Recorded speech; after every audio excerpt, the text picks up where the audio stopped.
यहाँ तक किए थे डार्क। ओके, कल हम किए थे 20, यहाँ से स्टार्ट करना है, हम यहाँ तक कर चुके थे, right?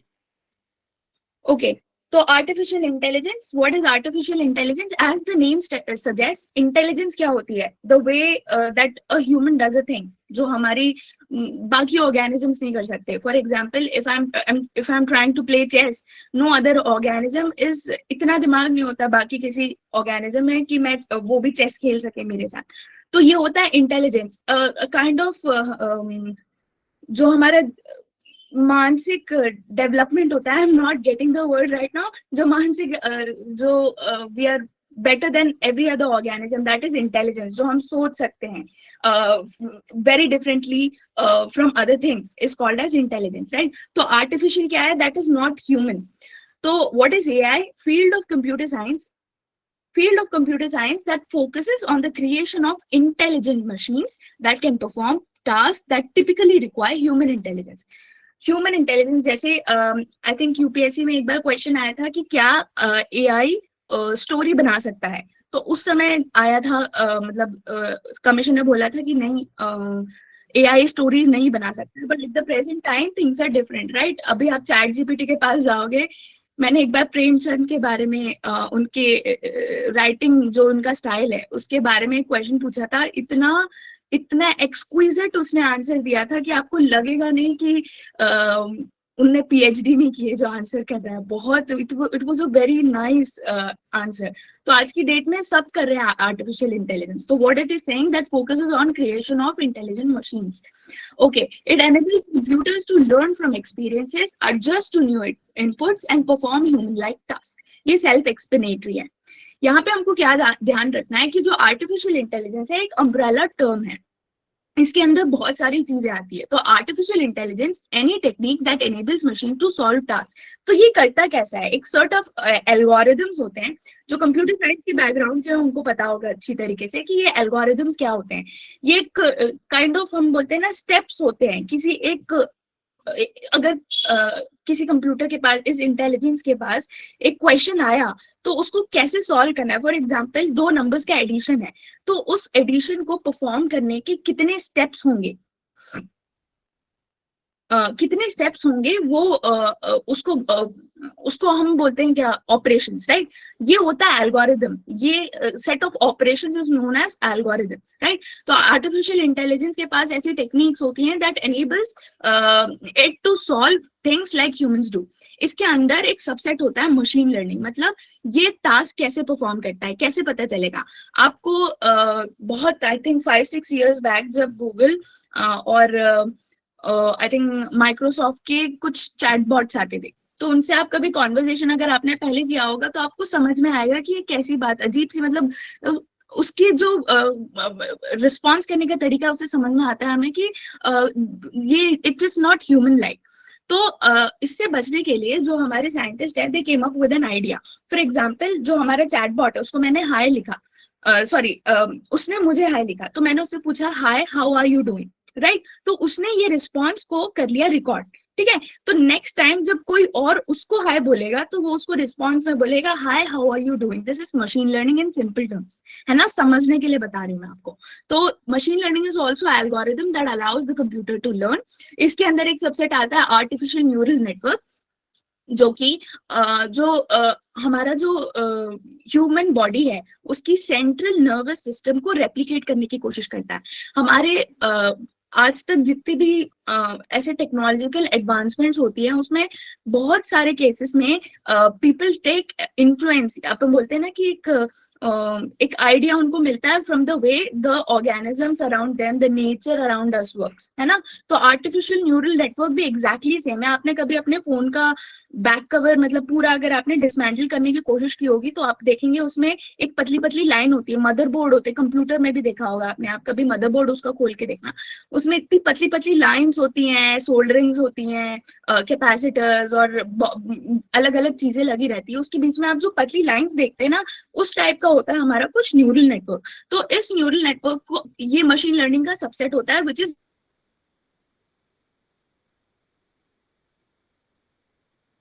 brain artificial neural network and models sorry, networks as models and automatically builds a hierarchy of data representations. आपको बस एक रफ आइडिया होना चाहिए what are these terms. ज्यादा इसमें PhD करने की जरूरत नहीं है, these are all useless things. तो हम आगे बढ़ते हैं. Generative AI, ये जो मैंने अभी आपको समझाया था कि how the AI learns from its experiences, है ना. एवरी टाइम जो आजकल जैसे चैट जीपीटी वगैरह है ना, एवरी टाइम आप उससे जो चैट कर रहे हो वो आपके सारे रिस्पॉन्सेस रिकॉर्ड कर रहा है, सो दैट वो बाद में समझ सके कि जस्ट अ मिनट.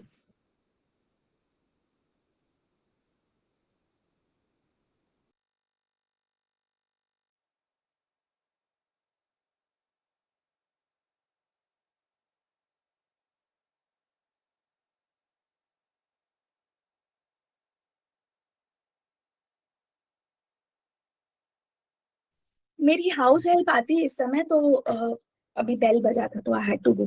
ओके, तो हम जनरेटिव आर्टिफिशियल इंटेलिजेंस में थे. तो ये मैं बता रही थी कि how a particular AI it learns from its experiences, that is known as generative intelligence. तो जनरेटिव इंटेलिजेंस क्या है? Describes algorithms that can be used to create new content like audio, code, images, text simulations etcetera. मतलब अगर आप में से किसी ने कैनवा यूज किया होगा तो एक उसमें आजकल ऑप्शन आता है कि आप कुछ फ्रेज लिखें और उस फ्रेज के हिसाब से एक इमेज जनरेट हो जाएगी. जैसे I want a picture where children are playing in rain. अगर मैं ये लिख दूं चिल्ड्रन प्लेइंग इन रेन, तो वो जो आपकी आर्टिफिशियल इंटेलिजेंस है वो ऐसा एक पिक्चर जनरेट कर सकती है. दिस इज जनरेटिव इंटेलिजेंस का एग्जाम्पल, है ना. तो इतनी कैपेबिलिटी हो चुकी है इसकी आज की डेट में कि जो ऑडियोज हैं, कोड्स हैं, इमेजेस हैं, वो सब आर्टिफिशियल इंटेलिजेंस जनरेट करने की कैपेबिलिटी रखने लगा है. ये किसकी मदद से होता है? दो फ्रेमवर्क्स या मॉडल की मदद से होता है, जैसे generative adversarial networks, transformer based models and variational auto encoders. आपको इसकी डिटेल में जाने की जरूरत नहीं है, बस आपको ये पता होना चाहिए GANs, TBMs और VAEs ये किसके रिलेशन में? आर्टिफिशियल इंटेलिजेंस के रिलेशन में. कुछ बाकी आर्टिफिशियल इंटेलिजेंस के एग्जांपल्स क्या है? OpenAI, ChatGPT, Google Bard AI, Dall E, Codex, GPT-3, अभी GPT-4, GPT 2.5, ऐसे बहुत सारे हैं. देख, एक रफ आइडिया होना चाहिए आपको जो चीजें न्यूज में उसके बारे में. अच्छा, LaMDA, language models for dialogue applications. LaMDA क्या है? एक मशीन लर्निंग लैंग्वेज है. बस आपके लिए ये इंपॉर्टेंट है. What is lambda?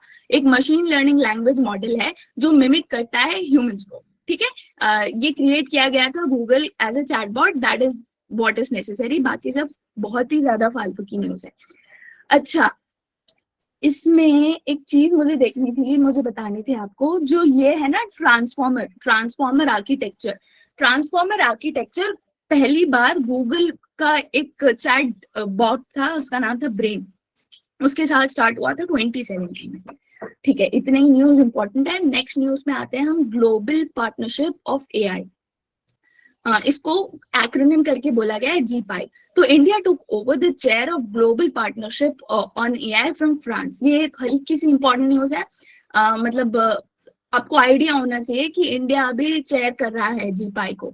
ओके, तो व्हाट इज GPI? ये 2020 में लॉन्च किया गया था. एक इंटरनेशनल इनिशिएटिव है जो रिस्पॉन्सिबल आर्टिफिशियल इंटेलिजेंस के डेवलपमेंट और यूज को फोकस करती है. तो ये ओपन टू ऑल है और इसमें इंपॉर्टेंट ये इसीलिए भी है कि India is a founding member.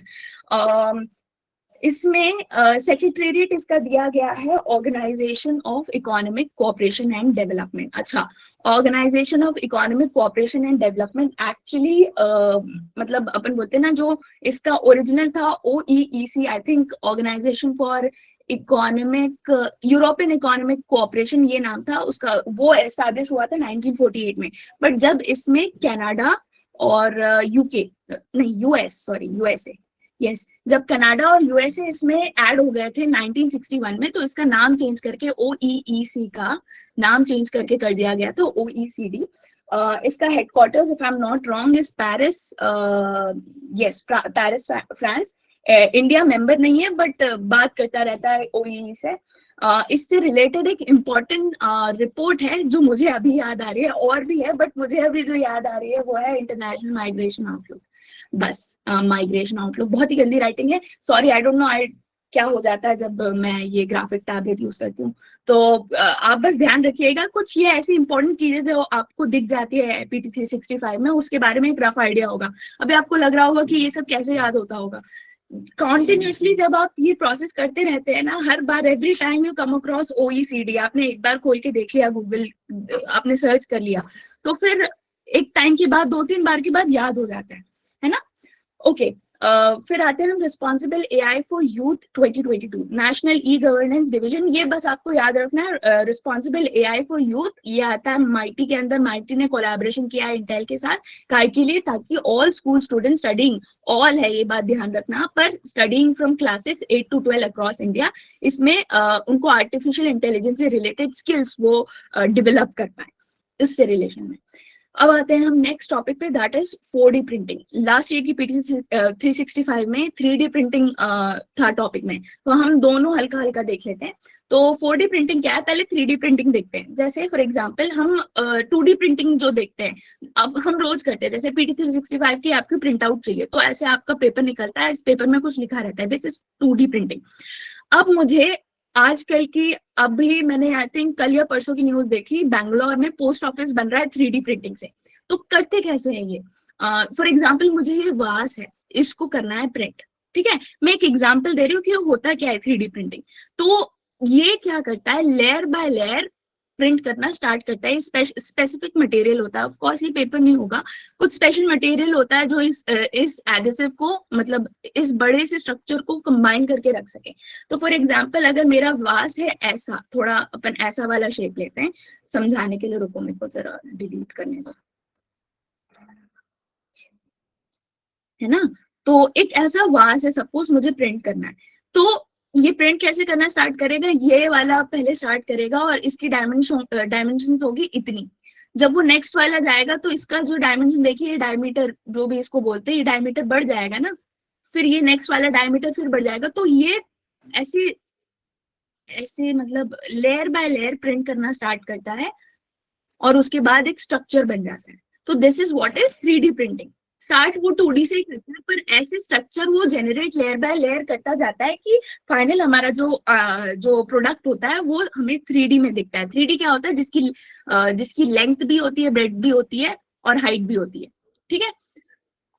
Okay, अब 4D प्रिंटिंग में आते हैं। ये रेनोवेशन है 3D प्रिंटिंग का, wherein special materials is used to print objects that change shape post production. मतलब कोई एक 3D ऑब्जेक्ट उसने बना लिया, but because of some stimuli या कोई ट्रिगर, जैसे moisture, temperature, light, electric current, stress, pH, ऐसे कुछ स्टिमुलाई जो होते हैं जो उसको ट्रिगर कर देते हैं शेप चेंज करने में, और जैसे वो शेप चेंज कर देता है ये होता है 4D, मतलब 4D में बदल जाता है। 4D प्रिंटिंग एक्चुअली ये होता है। तो मटेरियल्स भी इसके अलग होंगे, जैसे hydrogels, thermo responsive, photo magnetic responsive, piezo electric materials. और प्रॉपर्टीज क्या है, सेल्फ असेंबली है, सेल्फ अडेप्टेबिलिटी है, सेल्फ हीलिंग है, शेप मेमोरी है, सेल्फ कैपेबिलिटी है। सब एक रफ आइडिया होना चाहिए आपको, इतना इंपॉर्टेंट नहीं है। Additive manufacturing of 3D printing ये क्या है, constructs a 3D object from a digital 3D model or a computer aided design. That's all that you need to know. 3D printing is the opposite of subtractive, मतलब traditional जो मैंने बोला ना कि सिर्फ एक पेपर आता था आपका 2D में, तो ट्रेडिशनल मैन्युफैक्चरिंग के जो हमारा ट्रेडिशनल मैन्युफैक्चरिंग कैसे है, फॉर एग्जांपल अगर मुझे टेबल बनाना है, वुड से काट के बनाऊंगी, तो पहले मैं उसके पैर बना रही हूँ 4, उसके बाद फिर मैं वो बना रही हूँ उसका टेबल टॉप, राइट। तो ये होता है हमारा ट्रेडिशनल मैन्युफैक्चरिंग। पर 3D की मदद से हम ऐसे नहीं करते, लेयर बाय लेयर इसको क्रिएट करते जाते हैं, लेयर बाय लेयर उसको क्रिएट करते जाते हैं, and the final result after the 3D is printed, वो होता है हमारा मतलब after it has done printed it is a 3D structure. Okay, अब हम आते हैं क्वांटम की डिस्ट्रीब्यूशन। ये लास्ट ईयर की पीटी 365 में भी था, तो जरा ध्यान दीजिए, 2 साल से न्यूज में है, ये न्यूज में ही रहता है। ये जो क्वांटम टेक्नोलॉजीज है, actually these are based on quantum physics, right. Classical physics और क्वांटम फिजिक्स में पूरा आप बोलते हैं ना कि जो हमारा थॉट प्रोसेस होता है पूरा चेंज हो जाता है। ऑलमोस्ट लाइक जब हम इकोनॉमिक्स में देखते हैं कि एक कैपिटलिस्टिक इकोनॉमी है और दूसरी सोशलिस्ट इकोनॉमी है, तो दोनों का देखिए एकदम जो बेसिक जो फंडामेंटल है सोचने का बहुत डिफरेंट है। तो सेम है क्लासिकल और क्वांटम फिजिक्स में। तो ये जो क्वांटम से रिलेटेड जितनी टेक्नोलॉजीज होती है आपको याद रखना है बेटर होंगी एट एनी कॉस्ट, है ना। कुछ उसमें हो सकता है डिसएडवांटेजेस हो, बट अगर आप क्लासिकल से कंपेयर करके देखेंगे they will always be better. तो अगर आपको क्वांटम क्वांटम कुछ भी दिख गया पेपर में और आपने स्टडी करके देखना है चारों ऑप्शंस, है ना, तो उसमें जो सबसे बेस्ट ऑप्शन होगा जो आपको लगेगा एकदम एकदम आउट ऑफ द बॉक्स है, एकदम नई चीज है, मोस्ट प्रोबेबली वही आंसर होगा। ओके तो न्यूज क्या है ये इंपॉर्टेंट नहीं है। इसमें एक चीज है कि जो क्यूनो लैब्स ने रिसेंटली जो सिक्योर्ड कम्युनिकेशन एस्टैब्लिश किया है थ्रू क्वांटम की डिस्ट्रीब्यूशन, ये किसके अंडर किया है, इनोवेशन ऑफ डिफेंस एक्सीलेंस। ये मिनिस्ट्री ऑफ डिफेंस की एक ऑपरेशनल फ्रेमवर्क है जिसको हम बोलते हैं defence innovation organisation. Just rough idea, अब देखो इसमें आ गया इनोवेशन ऑफ डिफेंस एक्सीलेंस, तो आपको एक रफ आइडिया होना चाहिए कि मिनिस्ट्री ऑफ डिफेंस के अंडर आती है। That is all that you need to know. और ऑब्जेक्टिव क्या होगा, एकदम कॉमन सेंस की foster innovation, entrepreneurship, technology development, this and that in which sector, defence and aerospace sector. That is all that you need to remember. अच्छा, quantum technology क्या है, seeks to harness laws of quantum physics which describes the behaviour of matter and eight सब atomic and सब atomic level. ये आपको ध्यान रखना है। क्लासिकल फिजिक्स में बोला जाता है कि अगर मेरे पास ये पर्टिकुलर पार्टिकल है, लेट अस से ये मेरा इलेक्ट्रॉन है, तो अगर क्लासिकल फिजिक्स के हिसाब से अगर ये इस बॉक्स में प्रेजेंट है तो at a time it will only be present here. समझ में आ रही है बात। But according to quantum physics इसका प्रेजेंस यहाँ पे हो या ना हो ये हम डिसाइड नहीं करते, ये उसके वेव पैकेट्स डिसाइड करती है। वेव पैकेट्स क्या होती है, अभी हम आगे ये वाला टर्म देखेंगे, सुपरपोजिशन। क्वांटम फिजिक्स के हिसाब से फॉर एग्जांपल जो हमारी सब एटॉमिक लेवल पे देखेंगे तो हमारी जो मैटर होती है वो इस तरीके से ट्रैवल करती है, राइट। तो ये मानता है कि एक पर्टिकुलर, जैसे ये है ना, ये पर्टिकुलर इलेक्ट्रॉन है, this is related to a number of waves. और जब ये सारी वेव्स एक साथ आती हैं, एक साथ सुपरपोज होती है, सुपरपोज मतलब हम बोल रहे हैं कि बहुत सारी वेव्स हैं, एक ऐसी है। देखिए मैं एक एग्जांपल आपको देती हूँ, थोड़ा बेटर समझते हैं हम उसको। देखिए थोड़ा इसको जूम कर लेते हैं ताकि हमारे पास जगह हो। बोला जाता है कि बहुत सारी वेव से बनी है, राइट। अब ये दूसरी वेव है और ये थोड़ी सी तीसरी वेव। अब देखिए इसका ये होता है हमारा वेवलेंथ, इसका वेवलेंथ देखिए और इसका वेवलेंथ देखिए। समझ में आ रही है बात। इसकी फ्रीक्वेंसी देखिए और इसकी फ्रीक्वेंसी देखिए, इसकी फ्रीक्वेंसी देखिए, सब में चेंज है। बट ये दोनों जब एक दूसरे में, इस इमेज को काट के एक इन तीनों को एक के ऊपर एक रख दूं तो मेरे पास जो वेव बनेगी इसको बोलते हैं सुपर इम्पोज वेव, ठीक है। तो इसमें देखिएगा कि इसका एम्पलीट्यूड ये जो होता है ये होता है एम्पलीट्यूड, इसका एम्पलीट्यूड कम है, इसका उससे थोड़ा ज्यादा है, इसका सबसे ज्यादा है। तो जब जो फाइनल एम्पलीट्यूड होता है ये इसको, इस वाले इसको 1 मान लेते हैं, 2 मान लेते हैं, 3 मान लेते हैं, तो 1 + 2 + 3 होगा, राइट। पर देखिए क्योंकि ये थोड़ा सा कम है तो हमारा फाइनल रिजल्टेंट इतना तो नहीं होगा बट इसके रिलेशन में कम होगा। तो थोड़ा आपको रफ आइडिया हो गया कि ये होता है सुपरपोजिशन। आपको बस इतना याद रखना है, ये पूरा एक मतलब आपको ये कैसे ये वेव्स एक दूसरे से सुपर इम्पोज होते हैं ये ध्यान रखने की जरूरत नहीं है। बस आपको ये पता होना चाहिए कि क्वांटम फिजिक्स के हिसाब से everything can be broken down into waves. और अगर कोई पार्टिकल यहाँ प्रेजेंट है तो इसकी वेव पैकेट ये जो होती है, ये सारे वेव्स को सुपर इम्पोज करके जो एक सुपर इम्पोज वेव बनती है उसको हम बोलते हैं वेव पैकेट, है ना। तो ये वेव पैकेट इस एरिया में प्रेजेंट होती है। पूरा मतलब मैं अब पूरा बेसिक्स में बहुत सारा इसमें तो बताने लायक वो मैं नहीं बता रही आप लोग को, बस एक रफ आइडिया मैं दे रही हूँ कि वेव क्या होती है, जब सुपर इम्पोजिशन क्या होती है, जब 2-3 वेव्स एक साथ सुपर इम्पोज हो जाती है। सुपर मतलब एक दूसरे के ऊपर चिपक जाती है और उसके बाद जो रिजल्टेंट वेव होती है वो आती है हमारी सुपरपोजिशन वेव, राइट। तो ये हम यहाँ पे थे। This is unlike classical physics which is an object in which an object can exist in one place at one time. Example classical computers operating using binary physical state. अच्छा, आपने classical computers में देखा होगा 1 byte BYIT is equal to 8 bit, ये आपने देखा होगा। But अभी जो क्वांटम कंप्यूटर्स आते हैं वो क्यूबिट यूज करते हैं। और क्यूबिट में 1 qubit is equal to 16 bits. तो ये कैसे अचीव करते हैं? इसी फिजिक, इसी जो ये जो हमारा प्रिंसिपल है, इस प्रिंसिपल के हिसाब से होता क्या है, जो हमारा एक लेट अस सपोज जो मटेरियल होता है, इस वाले क्लासिकल वाले केस में उसके पास सिर्फ इतने ऑप्शंस होते हैं, क्या बोलते हैं, स्टेट को, जैसे जीरोस या 1 या जीरोस 1 1 0, ऐसे हमारे पास इतने ही स्टेट्स होते हैं। बट जब हम क्वांटम कंप्यूटर्स में आते हैं तो इसके पास ऑप्शन होता है 0 और 1 दोनों एक ही स्टेट, मतलब एक पर्टिकुलर सेक्शन में दोनों 0 और 1 एक ही टाइम प्रेजेंट हो सकता है according to the operations that are working on it. ठीक है, रफ आइडिया है, कुछ समझ आया आपको मैंने अभी जो बोला?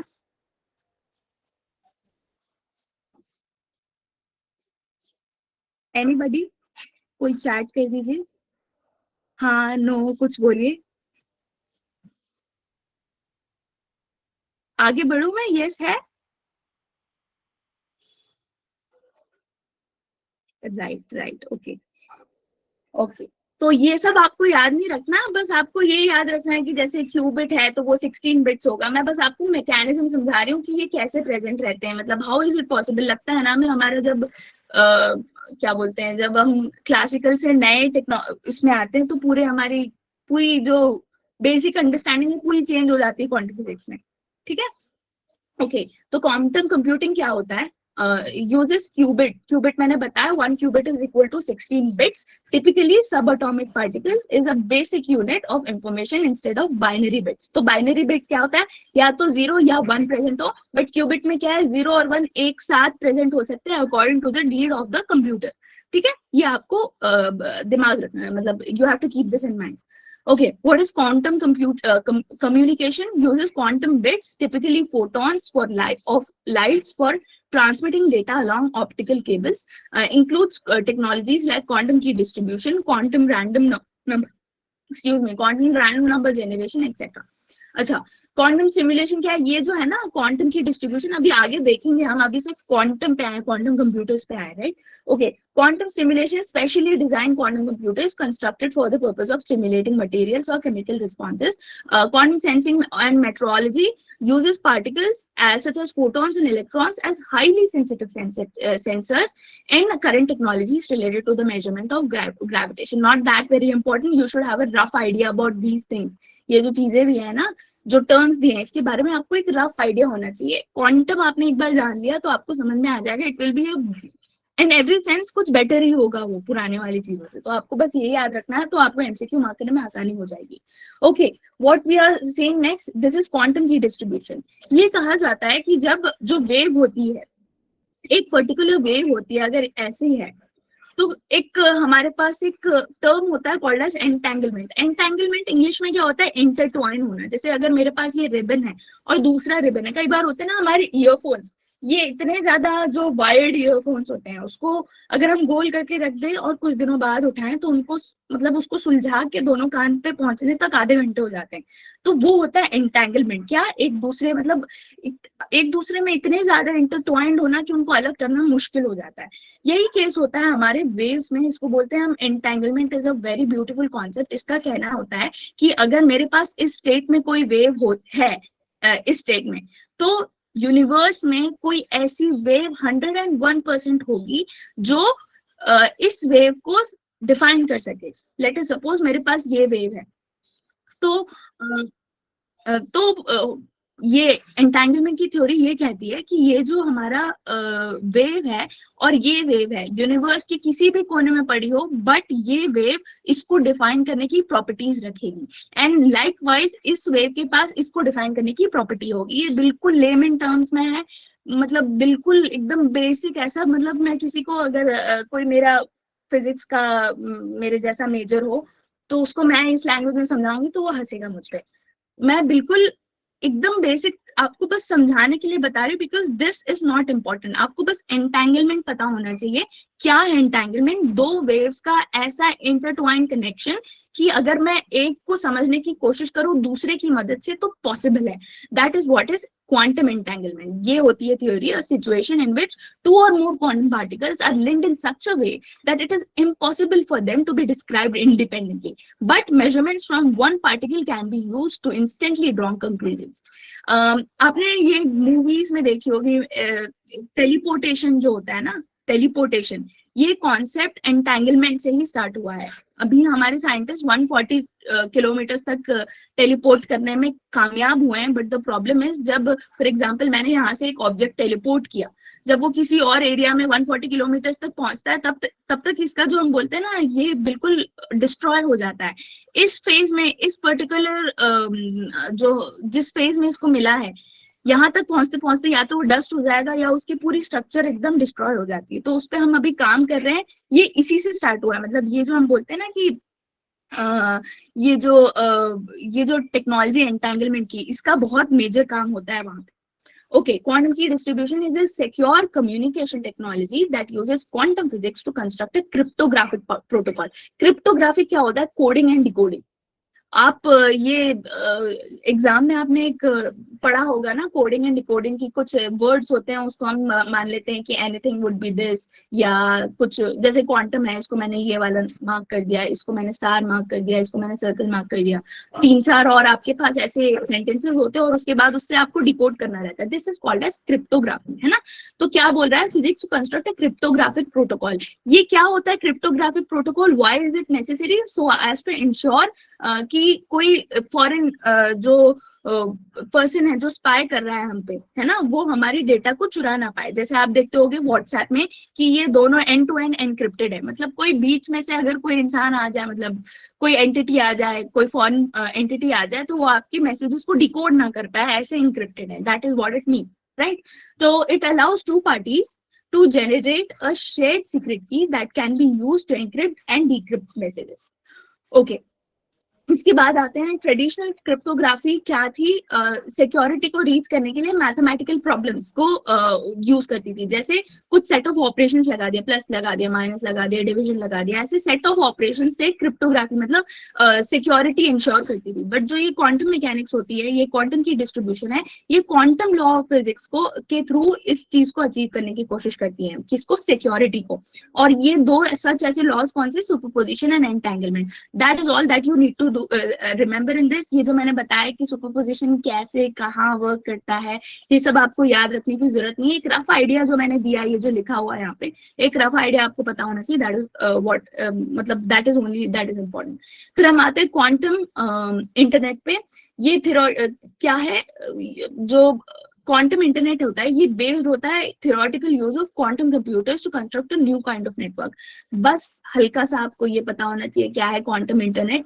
अब इंटरनेट और क्वांटम इंटरनेट में अगर डिफरेंस आ गया, या व्हाट इज क्वांटम इंटरनेट, तो आप बता पाओगे ना कुछ क्या डिफरेंस होगा। बस आपको एक हल्का सा वो याद रखना है। और quantum internet utilises quantum bits, qubits, है ना, encode information as zeros and one or both at the same time. That is all that you need to remember. So how does quantum key distribution works? Sender instructs satellite to generate 2 entangled photons, है ना। तो यहाँ से किसी sender ने बोला कि मुझे यहाँ तक किसी मेरे दूसरे फ्रेंड तक पहुंचाना है, कुछ एकदम सिक्योर्ड बात किसी दूसरे फ्रेंड तक पहुंचाना है, तो ये मतलब बोलता है कि मुझे पहुंचाना है। तो what the satellite does is, ये 2 एंटैंगल्ड फोटॉन्स को एक पर्टिकुलर क्वांटम स्टेट में जनरेट करता है। फिर दोनों फोटॉन्स को मतलब जो सैटेलाइट होता है वो सेंडर एज वेल एज जो रिसीवर होगा, दोनों के पास भेजता है। फिर दोनों से मतलब दोनों के पास एक सिक्योरिटी की होती है, उससे वो कंपेयर कर पाते हैं कि दोनों का डेटा सेम है क्या। बस ये होता है क्वांटम की डिस्ट्रीब्यूशन। क्या है कि 2 एंटैंगल फोटॉन्स, एंटैंगल मतलब जिसके सेम स्टेट्स होंगे, मतलब एक को मैं दूसरे से डिफाइन कर पाऊंगी, that is what is quantum key distribution. Okay, अब आते हैं हम प्रूफ ऑफ स्टेक टेक्नोलॉजी। यहाँ पे किस रिलेशन में बात हो रही है? एथीरियम। आपको ईथर करके एक बिटकॉइन है, क्रिप्टो करेंसी है, सॉरी, एक क्रिप्टो करेंसी ईथर करके। तो ईथर किस कंपनी से बिलोंग करती है? इथीरियम। तो इथीरियम क्या है? ब्लॉकचेन प्लेटफॉर्म होता है। आपको पता होगा जब हम क्रिप्टो करेंसी जनरेट करते हैं तो बहुत सारे कंप्यूटर्स की, ब्लॉक्स की इंपॉर्टेंस होती है। तो क्रिप्टो करेंसी की, सॉरी, ये जो ब्लॉकचेन टेक्नोलॉजी होती है, इसकी हम बोलते हैं ना ड्रॉबैक है कि ये बहुत ज्यादा एनर्जी यूज करती है। राइट। तो ये आपको ध्यान रखना है, एक स्पेशल ड्रॉबैक है इसका ब्लॉकचेन टेक्नोलॉजी की, कि इतने सारे ब्लॉक के प्रेजेंस के कारण ये बहुत सारी एनर्जी का यूसेज करती है, which is not good for the long run. आप इमेजिन करिए अभी जो ये बैंक जितने हमारे जैसे यूएसए का एक बहुत बड़ा बैंक अभी वो हो गया, दिवालिया हो गया। तो ऐसे केसेस में अगर हमारी सारी बैंक्स ब्लॉकचेन पे वर्क करने लगे, सोचिए एक ट्रांजैक्शन को कंप्लीट करने में कितना टाइम लगेगा। तो जहां इसके एडवांटेजेस है वहां इसके बहुत सारे डिसएडवांटेजेस भी है, तो आपको ये याद रखना है। तो Ethereum blockchain platform switch to merge software mechanism that uses proof of stake mechanism। अभी हम पहले देखते हैं इथेरियम क्या है। Ethereum is a decentralized blockchain platform used to build decentralized app and smart contracts among others।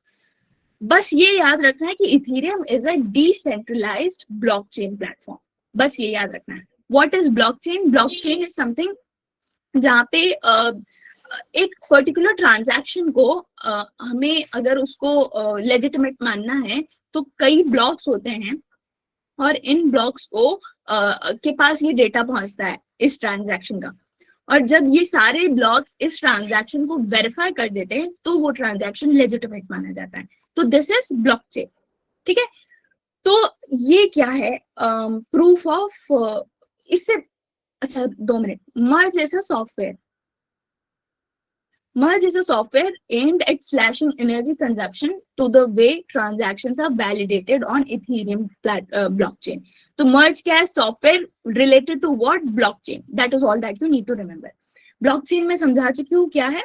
How does it work? Transaction request की जाती है किसी यूजर के थ्रू, और फिर उसे ऑथेंटिकेट करने की कोशिश की जाती है। तो कैसे की जाती है कि हर ब्लॉक को एक पर्टिकुलर ट्रांजैक्शन को रिप्रेजेंट करते हुए एक ब्लॉक बनाया जाता है, और उस ब्लॉक को सेंड किया जाता है उस ब्लॉकचेन टेक्नोलॉजी, उस ब्लॉकचेन सॉफ्टवेयर के हर नोड पे। उस नोड पे जैसे मैंने बताया कि एक सारे जो नोड्स होते हैं वो वेरीफाई करते हैं हमारे ट्रांजैक्शन। इन नोड्स को जो अभी क्या बोला इसमें कि प्रूफ ऑफ स्टेक टेक्नोलॉजी पे चेंज किया गया, software mechanism that changes to proof of stake technology. इससे पहले था हमारा प्रूफ ऑफ वर्क। तो क्या करता था, ये जो नोड्स थी जब इन सबको ऑथेंटिकेट कर देती थी तो इनको इसके इस काम के लिए कुछ रिवॉर्ड मिलता था। तो क्या इसको बोलते थे? Proof of work. मतलब वो यूजुअली पेमेंट या तो क्रिप्टो करेंसी में हो सकती है या किसी और जो भी या इस नोड पे बैठा है वो उस नोड पे उसको किस मेथड में उसको ये रिवॉर्ड चाहिए, ये जो ट्रांजैक्शन है उसको वैलिडेट करने का, वो उस पर डिपेंड करता है। मोस्टली क्रिप्टो करेंसी होती है। तो जब ये वैलिडेट करता है इसको रिवॉर्ड मिलता है, ये होता है प्रूफ ऑफ वर्क। और फिर the block is added to, जब ये सारे नोड्स इसको वैलिडेट कर देते हैं तो इस ब्लॉक को ऐड कर दिया जाता है एग्जिस्टिंग ब्लॉकचेन में, और फिर इस चीज को अपडेट कर दी जाती है हमारे जो पूरी जितनी भी लंबी ब्लॉकचेन होती है उसमें अपडेट कर दिया जाती है। मतलब हर नोड पे से इस डेटा को एंट्री कर दी जाती है और फिर हमारा ट्रांजैक्शन कंप्लीट माना जाता है, जैसे ब्लॉकचेन। ओके, तो ये था हमारा प्रूफ ऑफ वर्क। कैसे कि हर नोड को मिलता है कुछ काम और वो फिर वैलिडेट कर देता है और इस काम के लिए उनको मिलता है कुछ reward. This is proof of work. पर प्रूफ ऑफ स्टेक क्या है कि हम ये मान लेता है कि कोई एक को ऐसे वैलिडेट करवाने की जरूरत नहीं है। एक मिनट, ऐसे वैलिडेट करवाने की जरूरत नहीं है। प्रूफ ऑफ वर्क क्या बोलता है? प्रूफ ऑफ वर्क बोल रहा था वैलिडेट करना है। प्रूफ ऑफ स्टेक क्या होता है? ये बोलता है कि नहीं, वैलिडेट करने की कोई जरूरत नहीं है। हम मानेंगे कि हर कोई जिसको डेलीगेट किया जाता है काम, ये नेटवर्क का ओनर है ना, owner of a given token. कुछ भी उसको जो डेटा मिला है वैलिडेट करने के लिए, वो अभी तक माना जा रहा था कि ये काम करते हैं इस ब्लॉकचेन के लिए, पर नहीं, प्रूफ ऑफ स्टेक में बोला जा रहा है कि ये ओनर्स हैं पर्टिकुलर टोकन के, और इनको जब ये टोकन मिलेगा इसके एवज में इसको वैलिडेट करने के लिए उनको कोई रिवॉर्ड नहीं मिलेगा। It's just their work that they are doing. This is proof of work. Proof of stake. तो आपको बस यही याद रखना है, प्रूफ ऑफ स्टेक और प्रूफ ऑफ वर्क किस रिलेशन में है? ब्लॉकचेन टेक्नोलॉजी से रिलेट करते हैं। इतनी सारी जो मैंने अभी कथा सुनाई उसमें सिर्फ आपको मेजरली 3-4 चीजें याद रखनी है कि इथेरियम क्या है? ब्लॉकचेन प्लेटफॉर्म है, मर्ज क्या है, सॉफ्टवेयर है जो ब्लॉकचेन टेक्नोलॉजी पे वर्क करती है, और प्रूफ ऑफ वर्क और प्रूफ ऑफ स्टेक ये किसके लिए काम करते हैं, ब्लॉकचेन टेक्नोलॉजी से रिलेटेड है। प्रूफ ऑफ स्टेक में कोई भी एक किसी को रिवॉर्ड नहीं मिलता, मतलब सबको क्रिएटर माना जाता है, सबको ओनर माना जाता है एक पर्टिकुलर टोकन का। प्रूफ ऑफ वर्क में जितने भी नोट्स होते हैं उसमें हर ट्रांजैक्शन को वैलिडेट करने के लिए सबको रिवॉर्ड मिलता है। बस आपको मेजरली ये याद रखना है, इतनी सारी ये जो लिखा है ये कुछ याद करने की जरूरत नहीं। अच्छा, नॉन फंजिबल टोकन्स क्या होते हैं, ये डिजिटल ऑब्जेक्ट्स होते हैं। Is a digital object that can be a drawing, animation, piece of music, मतलब हमारे रियल वर्ल्ड में जितनी भी चीजें हैं, जैसे फॉर एग्जांपल मोनालिसा की पेंटिंग, मोनालिसा की पेंटिंग, राइट। तो मोनालिसा की मैंने एक एनएफटी बनाई, कुछ एक टोकन बनाया, और ये भी ब्लॉकचेन पे मतलब ब्लॉकचेन से ही क्रिएट किया जाता है, ये भी non fungible token sorry, non fungible tokens भी ब्लॉकचेन से ही क्रिएट की जाती है। बस आपको ये याद रखना है कि ये जो रियल वर्ल्ड ऑब्जेक्ट्स होती हैं उसका एक डिजिटल एंटिटी, एक डिजिटल रेप्लिका बनाया जाता है, जिसे दैट कैन बी सोल्ड और परचेज्ड एज होल, है ना। मतलब ऐसे जैसे मोनालिसा की पेंटिंग का मैंने एनएफटी बनाया, तो उसको मैं आधा करके तो बेच नहीं सकती ना, यही बोल रहे हैं ये कि जिसको सेल और परचेज किया जा सकता है पर होल में ही किया जा सकता है। That is all that you need to remember. Tokenising क्या है, these assets allows them to be bought, sold, traded more effectively, not very important. What is fungibility? ये इकोनॉमिक के पॉइंट ऑफ व्यू से भी बहुत इंपॉर्टेंट है। fungibility refers to an asset's ability to be exchanged with a similar asset. For example, अगर मैंने 100 rupees का note दिया, तो जैसे मुझे 100 रुपीज का चेंज चाहिए, मैंने जाके दुकानदार से मांगा कि मुझे 520 रुपीज का अगर आप मुझे नोट दे देंगे इसके एक्सचेंज में, प्लीज मुझे अभी चेंज की जरूरत है, तो मुझे दे देगा ना इमरजेंसी में, राइट। तो फंजिबिलिटी यही होती है कि किसी एसेट को आप चेंज कर सको but at the same time उसकी वैल्यू ना कम हो। 20 रुपए की 5 नोट भी 100 है और 100 का एक नोट भी 100 है, तो ये बोलते हैं अच्छे से, मतलब एग्जैक्टली फंजिबल होता है। This is fungibility, refers to an asset's ability to be exchanged with the similar asset. That is all that you need to remember. Okay, अब आते हैं हम फेशियल रिकॉग्निशन सिस्टम पे। कुछ नहीं है, कुछ एयरपोर्ट्स हैं यहाँ पे सरसरी निगाह डाल देना जहाँ पे फेशियल रिकॉग्निशन सिस्टम पे काम के थ्रू सिक्योरिटी चेक हो रही है।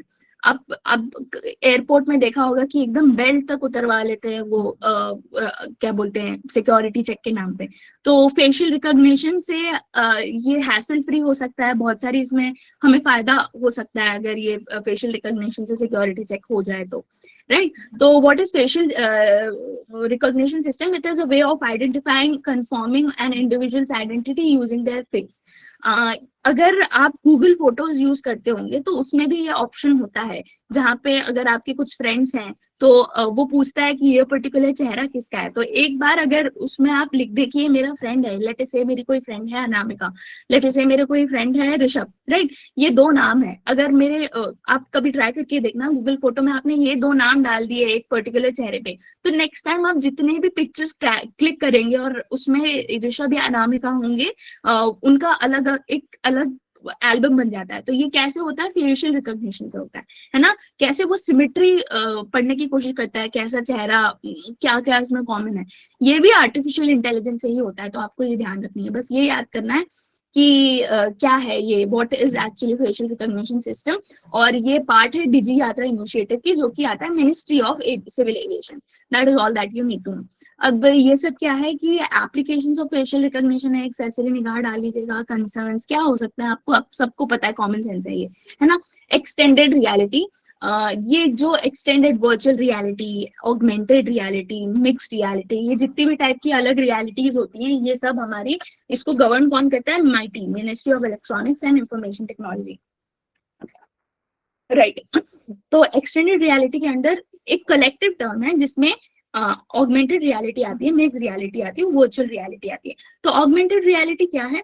Augmented reality, for example Pokemon आया था बीच में, है ना। तो पोकेमोन क्या करता है कि रियल वर्ल्ड में आपको फोन लेके भागना, कैमरा ऑन करके भागने के मतलब इधर उधर सर्च करने को बोलता है, और एक पर्टिकुलर एरिया में वो जो पोकेमोन का जानवर होता है ना, कौन होता है मुझे नहीं पता, जिसको आपको वो फेंक के, आई मीन मतलब उसको पकड़ना रहता है, पोकेमॉन के उस बॉल से, राइट।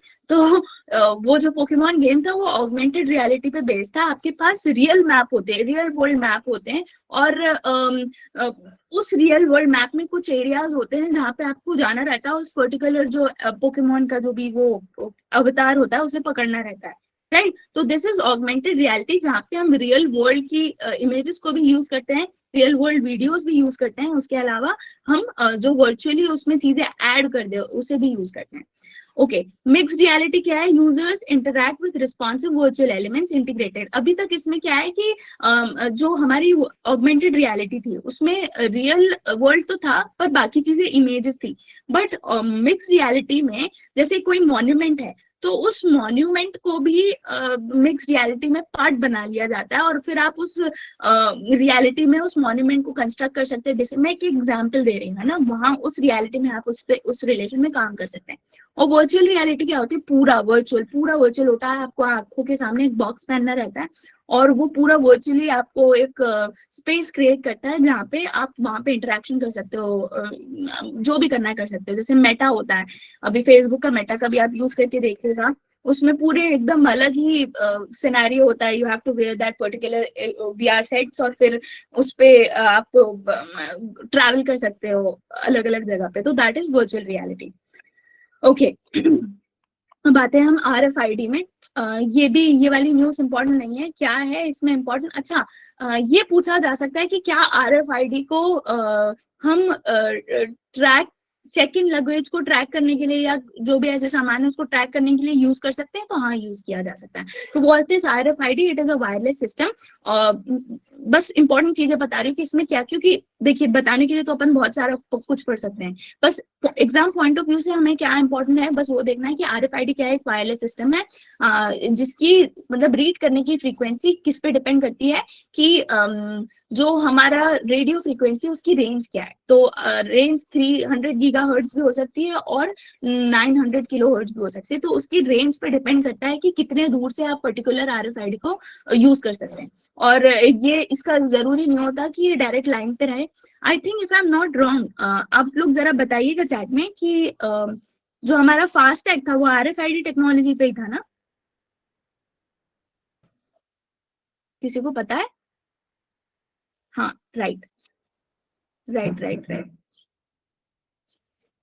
Yes exactly. तो वो भी RFID टेक्नोलॉजी से ही आई मीन उसमें इंड्यूस्ड है। तो आप देखेंगे कि जो हमारा टोल प्लाजा होता है वो कितने ऊपर होता है उसका स्कैनर, और हमारे जो क्या बोलते हैं जो विंडशील्ड होती है उस पे लगा रहता है हमारा जो फास्टैग का टोकन, तो वो कितने दूर से भी रीड कर लेता है। तो डिपेंड करता है, किस पे डिपेंड करता है कि वो RFID किस फ्रीक्वेंसी पे वर्क कर रही है, राइट। क्विक रिस्पॉन्स क्या है? ये पेटीएम में हम जितनी बार भी वो करते हैं, क्या बोलते हैं, ट्रांजैक्शन करते हैं, इस टाइप का कोड होता है, इसी से करते हैं, राइट। तो ये क्या है? 2 डायमेंशनल वर्जन ऑफ बारकोड है। तो बारकोड क्या होता है? ऐसे, इसको 1 डायमेंशनल कहते हैं। जो हमारे प्रोडक्ट्स होते हैं, प्रोडक्ट्स के देखना पीछे ऐसे बारकोड बने रहते हैं, इसको माना जाता है कि ये 1 डायमेंशनल होते हैं, और QR कोड इसी का 2, एक्सक्यूज मी, सॉरी। तो बारकोड का जो 2 डायमेंशनल फिगर होता है उसको माना जाता है QR कोड। डिस्टेंस का रेशियो होता है 1:10। मतलब अगर मेरा QR कोड 1 इंच का है, मतलब 1/1 इंच का है, तो मैं 10 इंचेस तक इसको स्कैन कर सकती हूँ। इसका मीनिंग ये होगा। अच्छा, नियर फील्ड कम्युनिकेशन टेक्नोलॉजी, ये आपकी क्रेडिट कार्ड्स पे एक लिमिट होता है कि 3000 5000 इस तक का आपको, अगर आपको कोई ट्रांजेक्शन करना है तो बस कार्ड को इस टाइप के एक पोर्टल पे, क्या बोलते हैं, इस टाइप की मशीन पे रख देना है और आपका 5000 तक कट जाता है। यूज कर सकते हैं आप ऐसे। तो उससे क्या होता है कि जल्दी बिना पासवर्ड डाले आप इसको जल्दी से ट्रांजैक्शन कर सकते हैं। तो क्या है ये? Short range wireless communication technology, either physically touching or within a few centimetres. ये दोनों कैसे वर्क करता है? या तो आप इसको पास में लाएं या थोड़े सेंटीमीटर्स पे ये वर्क कर सकता है। Okay, that is all that you need to know. फिर हम आते हैं इंडिया स्टैक पे। India stack knowledge exchange headed, ये इंपॉर्टेंट नहीं है। India also launch India stack global, a single repository of all major projects on India stack. तो India stack I think मैंने कल भी ये पढ़ा था कहीं पे, I think Indian biological data centre, है ना, जो फरीदाबाद पे बना था, है ना, वहां पे हमने ये इंडिया स्टैक पढ़ा था। तो इंडिया स्टैक क्या है? Collection of open APIs. मैंने बताया था कि कैसे सॉफ्टवेयर इंटरैक्ट करता है एक पर्टिकुलर ऐप से। टेलीग्राम का मैं एक एग्जांपल दिया था आपको कि कैसे टेलीग्राम का यूजर इंटरफेस हमारे पर्टिकुलर सॉफ्टवेयर से कैसे इंटरैक्ट करता है। दिस इज एपीआई, है ना। हर सब सारे सॉफ्टवेयर का एपीआई अलग होता है, दैट इज नॉट इम्पोर्टेंट। बस आपको ये याद रखना है, India stack is a collection of open API. ठीक है, API stands for application programming interface. It allows to applications to talk to each other, that is all that you need to know. और India stack global क्या है? Global repository है जहाँ पे हर चीज API से रिलेटेड, जो गवर्नमेंट एपीआई है उसके रिलेशन में आपको नॉलेज मिल जाएगी। तो India stack includes APIs of Aadhaar, UPI, CoWIN, DigiLocker, Aarogya Setu, ई संजीवनी। ई संजीवनी क्या थी? जो आप ऑनलाइन जो आप कंसल्टेशन करते हैं डॉक्टर से, है ना, एम्स के डॉक्टर से या कोई भी डॉक्टर से, उसको बोलते हैं ई संजीवनी। उमंग, दीक्षा, ये सब आपको एक रफ आइडिया होना चाहिए ये सब क्या है। Okay, initiative, guidelines, programmes. Okay, इसमें क्या है? Global declaration of future of internet. ये याद रखना है कि India has stayed out of this global declaration, और ये पॉलिटिकल कमिटमेंट है to keep internet open, free and neutral. तो इसमें कौन कौन से थे? US, European Union, UK, Canada, इन सब ने इस डिक्लेरेशन को साइन किया है, but India, China and Russia इनने साइन नहीं किया है। India is also not a part of Budapest Convention on Cyber Crime of 2001, है ना। इसमें आपको ये याद रखना है कि इंडिया पार्ट नहीं है Budapest convention of cyber crime में, और ये सिर्फ जो ये वाला जो कन्वेंशन है, it is the only legal binding multilateral convention on what? Cyber crime. बस आपको ये याद रखना है। ये वाला बिल्कुल बकवास है, स्किप कर सकते हैं आप बहुत अच्छे से। National internet exchange of India, ये क्या है? इंटरनेट मतलब फिजिकल नेटवर्क एक्सेस पॉइंट्स हैं जहां through which primary network providers connect their networks and exchange tariff. That is all that you need to know. ये निक्सी क्या है? निक्सी इंटरनेट एक्सचेंज का एक प्लेटफॉर्म है, नॉन फॉर प्रॉफिट ऑर्गेनाइजेशन है, establish जो किया गया था 2003 में, और ये फैसिलिटेट करता है exchange of domestic internet tariffs between the peering ISPs. ठीक है, तो बस that is all that you need to know. ये .in रजिस्ट्री का ध्यान रखता है, नॉट वेरी इंपॉर्टेंट, हल्की सरसरी निगाह, मतलब ये स्किपेबल भी है, ऐसा जरूरी नहीं। ये थोड़ा इंपॉर्टेंट है। Two Africa pearls. Two Africa pearls क्या है?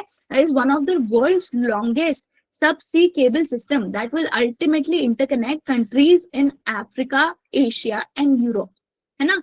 तो एक बोलते हैं ना कि फिक्स्ड ब्रॉडबैंड है between all these three continents, है ना, जो हम अंडर सी जो ऑप्टिकल फाइबर्स बिछाते हैं फॉर टू कंट्रीज या टू कॉन्टिनेंट्स टू टॉक, तो ये टू अफ्रीका पर्ल्स हैं। ये है एक टाइप का ऑप्टिकल फाइबर है जिसे बिछा, सबसी केबल सिस्टम है, बस आपको ये याद रखना है।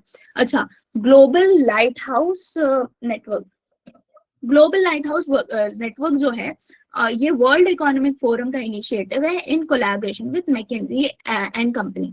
अच्छा, वर्ल्ड इकोनॉमिक फोरम से, चलो उसको जल्दी से रिवाइज कर लेते हैं। वर्ल्ड इकोनॉमिक फोरम जो है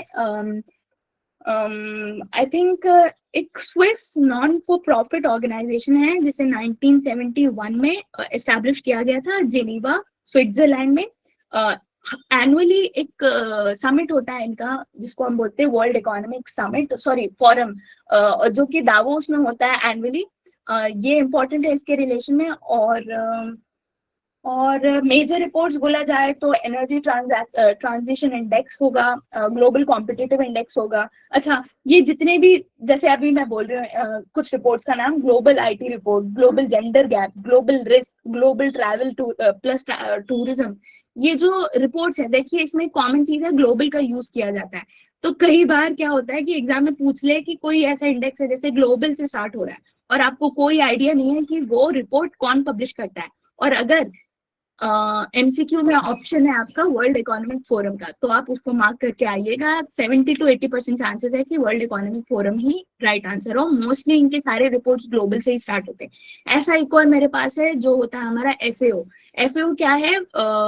यूएन स्पेशलाइज्ड ऑर्गेनाइजेशन है फॉर एग्रीकल्चर, राइट। तो इसका होता है एक स्टेट ऑफ करके, state of world forest, state of world fisheries. तो जहां भी स्टेट ऐसे स्टेट से स्टार्ट हो रहा है वो मोस्टली एफएओ होता है।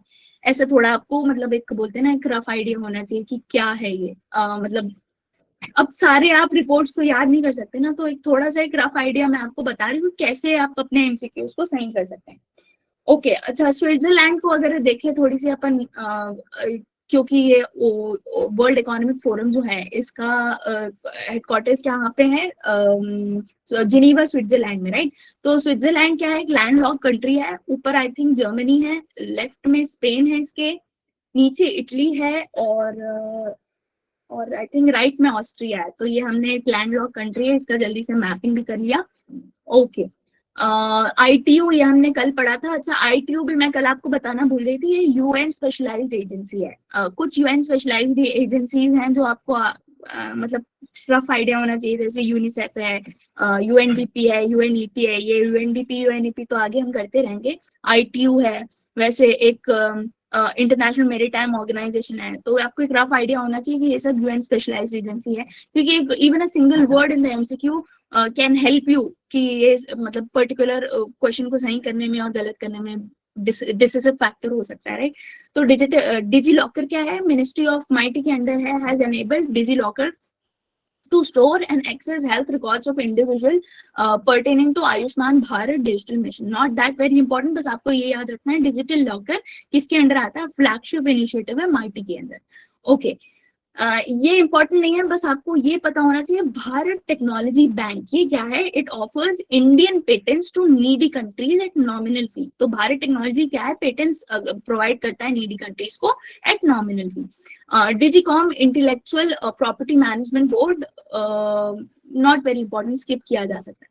फ्रीक्वेंसी मॉड्यूलेशन क्या है, फ्रीक्वेंसी मॉड्यूलेशन जो हम चेंज करते हैं, जैसे मैंने कल बताया था कि हमारी जो वेव थी ऐसे ट्रैवल कर रही है, तो इसकी फ्रीक्वेंसी को हम चेंज कर सकें, मॉड्यूलेट कर सकें, that is known as frequency modulation. FM जो होता है यही होता है फ्रीक्वेंसी मॉड्यूलेशन जो हम रेडियो पे सुनते हैं। तो एडवांटेज क्या है, रेजिलियंस टू इंटरफेरेंस, बस एक रफ आइडिया होना चाहिए, not very important. Embedded SIM, आजकल ये आई थिंक आजकल एंड्रॉइड में भी आने लगा है, पहले आई थिंक आईफोन 12 से स्टार्ट हुआ था ये ई सिम का कॉन्सेप्ट। ई सिम क्या है, इज अ फॉर्म फैक्टर जो फिजिकली इंटीग्रेटेड होता है डिवाइस में, मतलब हमको सिम की जरूरत नहीं है, फिजिकल सिम की जरूरत नहीं है। जो हमारा फोन होता है उसका EMEI जो नंबर होता है उससे लिंक कर दिया जाता है, और फिर ई सिम मतलब फिजिकल प्रेजेंस की जरूरत नहीं है सिम को, वो डायरेक्ट इस नंबर पे जो हमारा जैसे जियो का आपने लिया ई सिम, तो वो डायरेक्ट इस EMI नंबर से कनेक्ट हो जाता है और फिर काम करता है। नेक्स्ट है आर्यभट्ट 1, ये एक सैटेलाइट है हमारी, नहीं सैटेलाइट नहीं है, sorry, analogue reconfiguration technology and bias cable hardware for AI task. बस आपको ये याद रखना है, what is it, it is a chipset. What is Aryabhat 1? It is a chipset for AI. Okay. Cyber security guidelines not very important. Cryptojacking, this can be important. एक term cryptojacking is cyber attack that is hard to detect. मतलब हमें पता ही नहीं चल रहा कि हमारा जो सिस्टम है वो हैक हो गया है, बिल्कुल आइडिया नहीं है, this is known as cryptojacking. Okay, blue bugging क्या है, it is a form of hacking that lets attackers access device through discoverable Bluetooth connection. मतलब अगर आप अपना ब्लूटूथ ऑफ करके रखेंगे तो ब्लू बगिंग का आपको अटैक नहीं होगा। तो ब्लू बगिंग क्या है, एक हैकिंग का मेथड है that uses Bluetooth as a vulnerability, that is all that you need to remember. Hermit क्या है, it is a new spyware with the capability to affect both Android and iOS। Spyware क्या है, एक malicious software है or malware that is installed in a computing device to steal sensitive information through covert data transmission. Hermit spyware है जो both Android और iOS device को affect कर सकता है, that is all that you need to know. अच्छा, फिर हम आते हैं परम पोरुल में। ये परम सीरीज की जितनी भी चीज देखेंगे ये सारी सुपर कंप्यूटर्स होती हैं, ये आपको याद रखना है। परम पोरुल अभी एक सुपर कंप्यूटर है जो NIT तिरुचिरापल्ली में एस्टैब्लिश की गई है under the national super computing mission, that is all that you need to remember. Param Shivay हमारा फर्स्ट सुपर कंप्यूटर था इस परम वाले सीरीज में। अच्छा, ये सुपर कंप्यूटर्स थोड़ा सा देख लेते हैं हम लोग, 2 मिनट।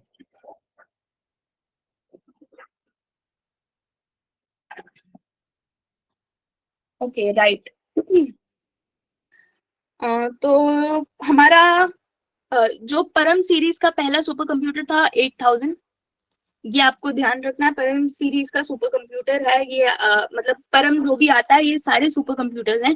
तो इसमें हमारे टॉप 5 इंडिया के सुपर कंप्यूटर्स कौन से? प्रत्यूष है पहले तो, I think, if I am not wrong, एक बार मुझे चेक करने दीजिए, परम सिद्धि है I guess, if I am not wrong. Param Siddhi है हमारा सबसे फास्टेस्ट सुपर कंप्यूटर। उसके बाद आता है हमारा प्रत्यूष, उसके बाद आता है हमारा मिहिर, उसके बाद I think top 3 is all that you need to know. और फास्टेस्ट मैंने बताया था उस दिन, पिगाकू आई थिंक जापान में है, 442 पेटाफ्लॉप्स जो फास्टेस्ट है अभी। ये आप लोग एक बार चेक कर लेना, शायद यूएस में भी एक है अभी। मुझे सिर्फ 442 के बारे में पता था, तो आपको एक रेंज पता बता रही हूँ मैं कि ये फास्टेस्ट है पूरे वर्ल्ड का। और हमारा फास्टेस्ट कौन सा है? Param Siddhi. Okay. True random number generator, ये क्या है? Encrypted information that can be encoded only by authorized users who have access to cryptographic key। तो क्रिप्टोग्राफी मैंने बताया था कि कोडिंग एंड डिकोडिंग है। बस आपको ये पता होना चाहिए किस रिलेशन में, क्रिप्टोग्राफी के रिलेशन में कोड और एनकोड करने के लिए। और टिहान क्या है? Technology innovation hub for autonomous navigation. ये इंडिया का फर्स्ट ऑटोनॉमस नेविगेशन फैसिलिटी है, inaugurated by IIT Delhi. That is all that you need to know. अच्छा, 5 मिनट का ब्रेक लेते हैं।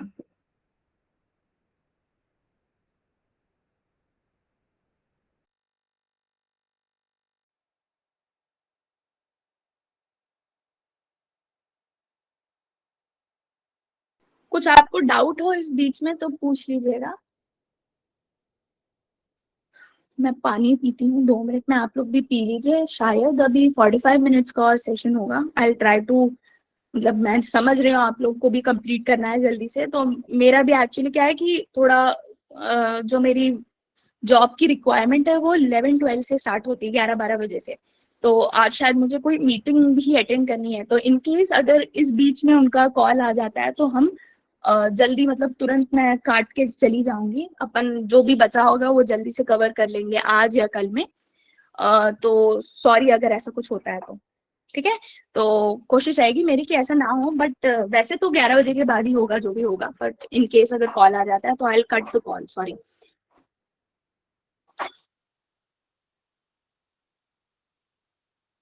हाँ, बस 40 पेजेस तक ही होंगे आज।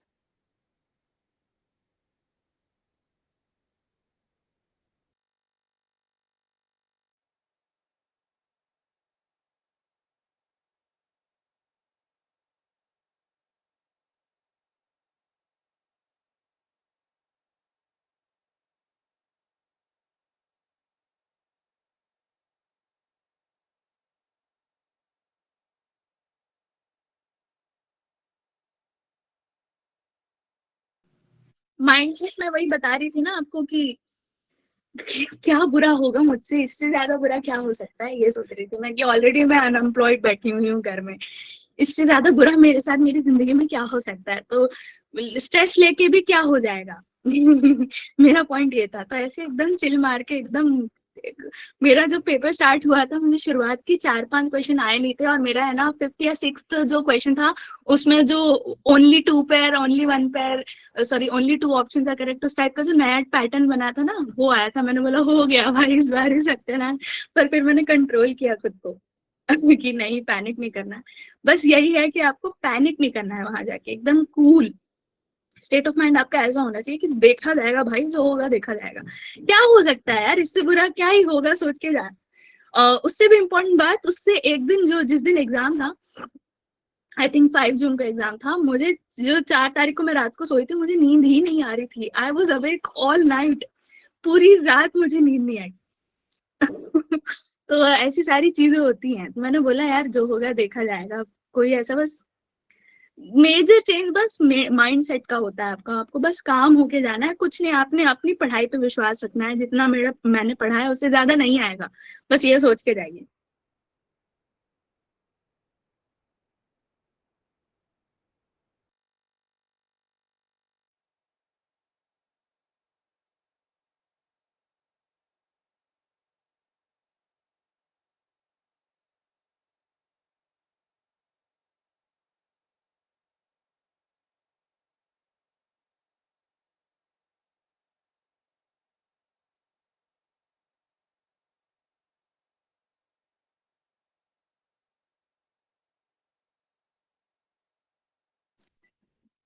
शुरू करें तो फिर?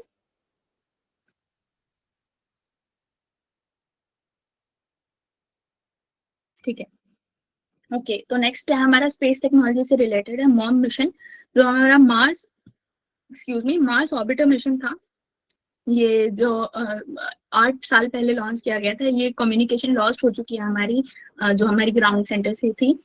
मार्स ऑर्बिटर का काम कुछ नहीं था, बस scientific discovery in the Martian surface features, mineralogy, ये सब तो आपको अगर आ भी गया एमसीक्यू में तो आपको पता होगा कि कॉमन सेंस से आप मार्क कर सकते हैं।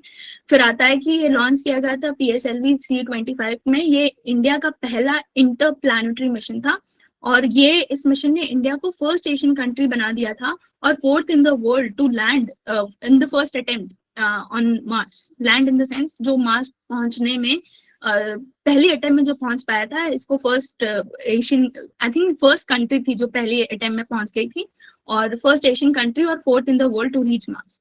उसके बाद फिर शायद आई थिंक यूएई है, चाइना है, जापान, ये सब पहुंच चुके हैं मार्स में। पेलोड क्या है, एक रफ आइडिया देख लीजिए, मतलब Mars colour camera, Lyman alpha photometer, thermal infrared imaging spectrometer, Mars exospheric neutral composition analyser and methane sensor. सरसरी निगाह डाल दी बस, कि एक बार कभी आ गया तो आपके सबकॉन्शियस माइंड में ये पड़ा रहे कि हाँ ऐसा कुछ मैंने पढ़ा था, not that very important. Perseverance rover किसका है, नासा का है। ये सैंपल कलेक्ट करने के लिए भेजा गया था और मार्स पे। यहाँ पे आपको एक टर्म है थ्री फोक्स, तो ये आ सकता है what is three forks. Three forks is a location on Mars जहाँ पे ये परसिवरेंस रोवर इनकेस अगर ये वापस आ नहीं पाया तो वो अपना सारा सैंपल इस थ्री फोक्स रीजन पे जाके सेव कर रहा है फॉर द फ्यूचर। जो मिशन होंगे वो आके इसे कलेक्ट कर पाए इसके लिए। तो थ्री फोक्स क्या है, अर्थ पे नहीं है, ये मार्स पे ही आपको याद रखना है। और रिलेटेड न्यूज क्या है कि Mars oxygen in situ research utilisation experience has produced experiment, sorry, has produced oxygen at Mars with components from the planet's atmosphere. Moxie का फुल फॉर्म पूछ सकते हैं, और ये क्यों न्यूज में था, किस रिलेशन में था, ये पूछ सकते हैं। तो मॉक्सी किस MIT ने सेंड किया था, किसके साथ, परसिवरेंस रोवर के साथ। Okay, PSLV launch vehicle, PSLV launch vehicle अभी ये पढ़ लेते। PSLV on it's 55 mission, Singapore की सैटेलाइट्स हैं, इसने भेजा है सैटेलाइट्स को PSLV ने। ये इंपॉर्टेंट नहीं है, इसमें ये दिया हुआ है कि सेकंड कमर्शियल मिशन है न्यू स्पेस इंडिया लिमिटेड का। तो ये क्या है, कमर्शियल आर्म है ISRO की, और इसका फर्स्ट कमर्शियल मिशन कौन सा था, अमेजोनिया। लास्ट ईयर जो आया था ना, अरे यार अमेजोनिया ब्राजील का जो सैटेलाइट था, जो ISRO ने जो लॉन्च किया था, ISRO ने नहीं, NSIL का कमर्शियल फर्स्ट कमर्शियल मिशन था वो Amazonia 1। ISRO also achieved successful launch of PSLV orbital experimental module। POEM का फुल फॉर्म आपको पता होना चाहिए, PSLV orbital experimental module, that is all that is important. इससे ज्यादा हमको इसमें PhD करने की जरूरत नहीं है। पोम क्या है, एक प्लेटफॉर्म है that allows in orbit scientific experiment using the fourth and final stage of PSLV। तो जो PSLV हमारे लॉन्च व्हीकल है उसकी 4 स्टेजेस हैं। तो ये जो 2 लास्ट के स्टेज होते हैं वो शायद बर्न आउट हो जाते हैं, या थर्ड भी बर्न आउट हो जाता है, ये नहीं पता, पर ये रहता है राइट। ये वाला हमारी ऑर्बिट तक जाता है। तो ये जो है पोम ऑर्बिटल एक्सपेरिमेंटल मॉड्यूल, इसकी मदद से वहां पे एक्सपेरिमेंट, साइंटिफिक एक्सपेरिमेंट्स करने में मदद करेगा। This is pome. ओके, जरा मैं ये डिलीट कर दूं। राइट, ISRO's लॉन्च व्हीकल, ये आपको एक रफ आइडिया होना चाहिए किसके रिलेशन में। स्मॉल, इसका फुल फॉर्म भी आपको दिमाग में रहना चाहिए, small satellite launch vehicle SSLV। Stages कितने हैं इसमें, 3। ये जो नैनो सैटेलाइट होते हैं अप टू 500 किलोग्राम्स को, उसको 500 किलोमीटर तक के ऑर्बिट में एस्टैब्लिश करने की कैपेसिटी रखता है। पोलर सैटेलाइट लॉन्च व्हीकल, ये क्या है, इसके पास I think this is the only launch vehicle जिसके पास 4 स्टेजेस होते हैं, और I think only launch vehicle जिसके पास लिक्विड स्टेज प्रोपेलेंट का यूज करता है at the fourth stage. Fourth stage कौन सी है, जो ओनली जो स्टेज होती है, बाकी सब मतलब वापस आ जाती है अर्थ पे बर्न आउट होके। ये अकेली स्टेज होती है जो हमारे ऑर्बिट पे घूमना स्टार्ट करती है, ठीक है।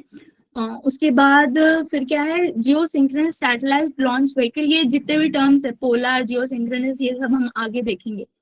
किसी ने अगर फ्लैश, एक सीरीज होती है DC की, उसमें फ्लैश देखा होगा, जो जो बैरी एलन होता है वो मार्क 3 मार्क 2 तक अचीव कर लेता है स्पीड। तो ये मार्क क्या होता है, ये स्पीड होता है किसका, साउंड का। तो साउंड इनटू साउंड का जो मार्क एक मार्क 1 कितना होता है, if I am not wrong, is 365 metre पर second for Mark 1, right. Mark 2 into 2, जो मार्क 1 होता है इंटू 2, उसके स्पीड, मतलब आपको बस ये याद रखना है कि ये स्पीड है, इस स्पीड को कैटेगराइज करता है मार्क 2 एंड मार्क 3। ओके, इसमें क्रायोजेनिक इंजन है, इन दोनों पे आपको याद रखना है, जीएसएलवी मार्क 2 और मार्क 3 में क्रायोजेनिक इंजन का यूज किया जाता है। और this is not that very important. Sun synchronous polar orbit, ये वाले जितने भी ऑर्बिट्स हम आगे देखते हैं। अच्छा, ये है ना बहुत कंफ्यूजिंग टॉपिक है जो मैं ऑर्बिट का बताने जा रही हूँ अभी आपको, ध्यान से सुनिएगा। कंफ्यूजन होता है, एक बार पढ़ लीजिए फिर कभी नहीं पढ़ना पड़ेगा, ठीक है। तो geostationary orbit, satellites in geostationary circle of above circle earth above the equator from west to east. तो जियो स्टेशनरी कौन सी होती है कि एक पर्टिकुलर, जैसे ये हमारा अर्थ है और ये सैटेलाइट है, इसके अकॉर्डिंग जो जियो स्टेशनरी होती है ये वेस्ट टू ईस्ट हमारा ऐसे घूमता है ना। तो यू मस्ट भी, ये जो हमारा जियो स्टेशनरी ऑर्बिट होता है, ऐसे ऑर्बिट्स में जो सैटेलाइट होते हैं ना, वो किसी पर्टिकुलर रीजन के ऊपर ही रहते हैं थ्रू आउट, समझ में आया। तो ये geostationary, that is stationary, एक ऐसा orbit that is stationary with respect to a geological position on earth, that is Jio stationery.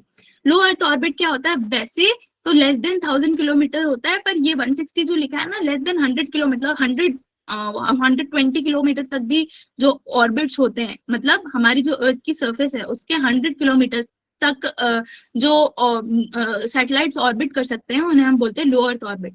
ये 100 किलोमीटर पे एक स्पेसिफिक लाइन होती है, आपने ज्योग्राफी में पढ़ी होगी, किसी को याद है? जरा कमेंट करके बताइए अगर इफ यू रिमेम्बर।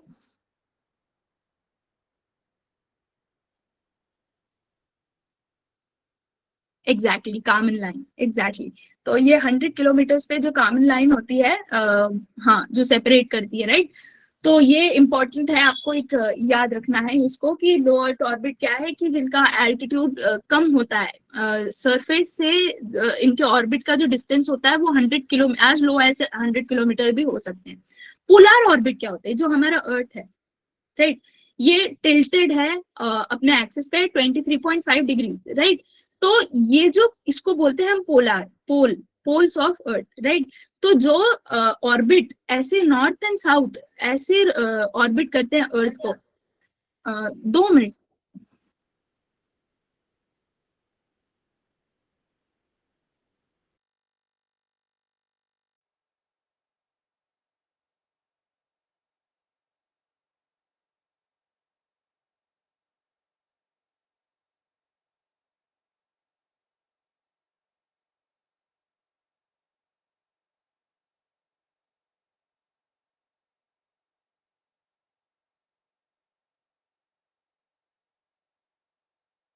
राइट, तो हम थे पोलर ऑर्बिट पे। तो मैं ये कह रही थी, जो पोल्स हैं नॉर्थ टू साउथ, जो इसको ऐसे रोटेट ऑर्बिट करते हैं अर्थ को, उनको बोलते हैं हम पोलर ऑर्बिट्स, राइट। इसमें कुछ डाउट नहीं होना चाहिए जहां तक। कई बार है ना, आप ये सुनोगे एक ऐसा टर्म नियर पोलर। तो कई बार क्या होता है, ये जो पोल्स पे जो हम ऐसे रोटेट करते हैं ना, पोल्स पे रोटेट करना कई बार बहुत डिफिकल्ट होता है। तो हम क्या करते हैं कि जैसे 1 डिग्री का अगर चेंज हो, जैसे थोड़ा ऐसे रोटेट कर लिया, पोल ही होता है पर पोल से थोड़ा दूर, तो उसको हम बोलते हैं नियर पोलर। और एक आता है हमारा जियो सन सिंक्रोनस। तो जियो स्टेशनरी या जियो सिंक्रोनस क्या होता है, हमारा जो पर्टिकुलर हमारा जो अर्थ है उस पर एक पर्टिकुलर पोजीशन को कांस्टेंट मान के कि वहां से हमेशा वो सैटेलाइट हमें दिखता रहे, उसको बोलते हैं हम जियो स्टेशनरी। सन सिंक्रोनस क्या होता है कि वो सन के रिस्पेक्ट में स्टेशनरी होता है। जैसे सन है ऐसे, थोड़ा मैं और अच्छा बना देती हूँ, थोड़ा जूम करके बड़ा बना देती हूँ, यहाँ थोड़ा स्पेस कम हो रहा है मेरे को, राइट। तो हमारा सन सिंक्रोनस क्या होता है, जैसे लेट अस सपोज ये मेरा सन है और ये मेरी अर्थ की ऑर्बिट है, राइट। तो अगर मेरा अर्थ यहाँ पे है, तो मेरा जो सन सिंक्रोनस सैटेलाइट होता होगा वो इस पोजीशन में यहाँ रहेगा। अगर मेरी अर्थ यहाँ पे है तो मेरा सन सिंक्रोनस सैटेलाइट यहाँ पे रहेगा, इस ऑर्बिट पे रहेगा। और अगर मेरा अर्थ यहाँ पे है तो सन सिंक्रोनस यहाँ पे रहेगा। ये सैटेलाइट ऐसे होते हैं कि सन से हमेशा इनका सिंक्रोनिटी रहती है। जैसे हमारा जियो सिंक्रोनस या जियो स्टेशनरी में क्या था कि अर्थ पे किसी पॉइंट पे एक सिंक बना के वो रोटेट कर रहा था, बट इस केस में वो अर्थ को तो रोटेट करेगा ही सैटेलाइट, बट ऐसे करेगा कि वो हमेशा सन को देखता रहे। Are you getting my point? कुछ डाउट है इसमें? आगे बढ़ू मैं?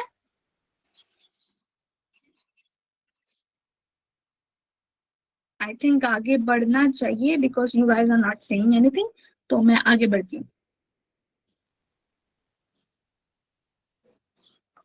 ओके, तो नाविक क्या है? नाविक is a navigation with Indian constellation. ये क्या है? ये हमारा जैसे जीपीएस है तो ग्लोबल पोजिशनिंग सिस्टम है जीपीएस। तो ये हमारा रीजनल जीपीएस है जो इंडिजिनियसली इंडिया ने डेवलप किया है।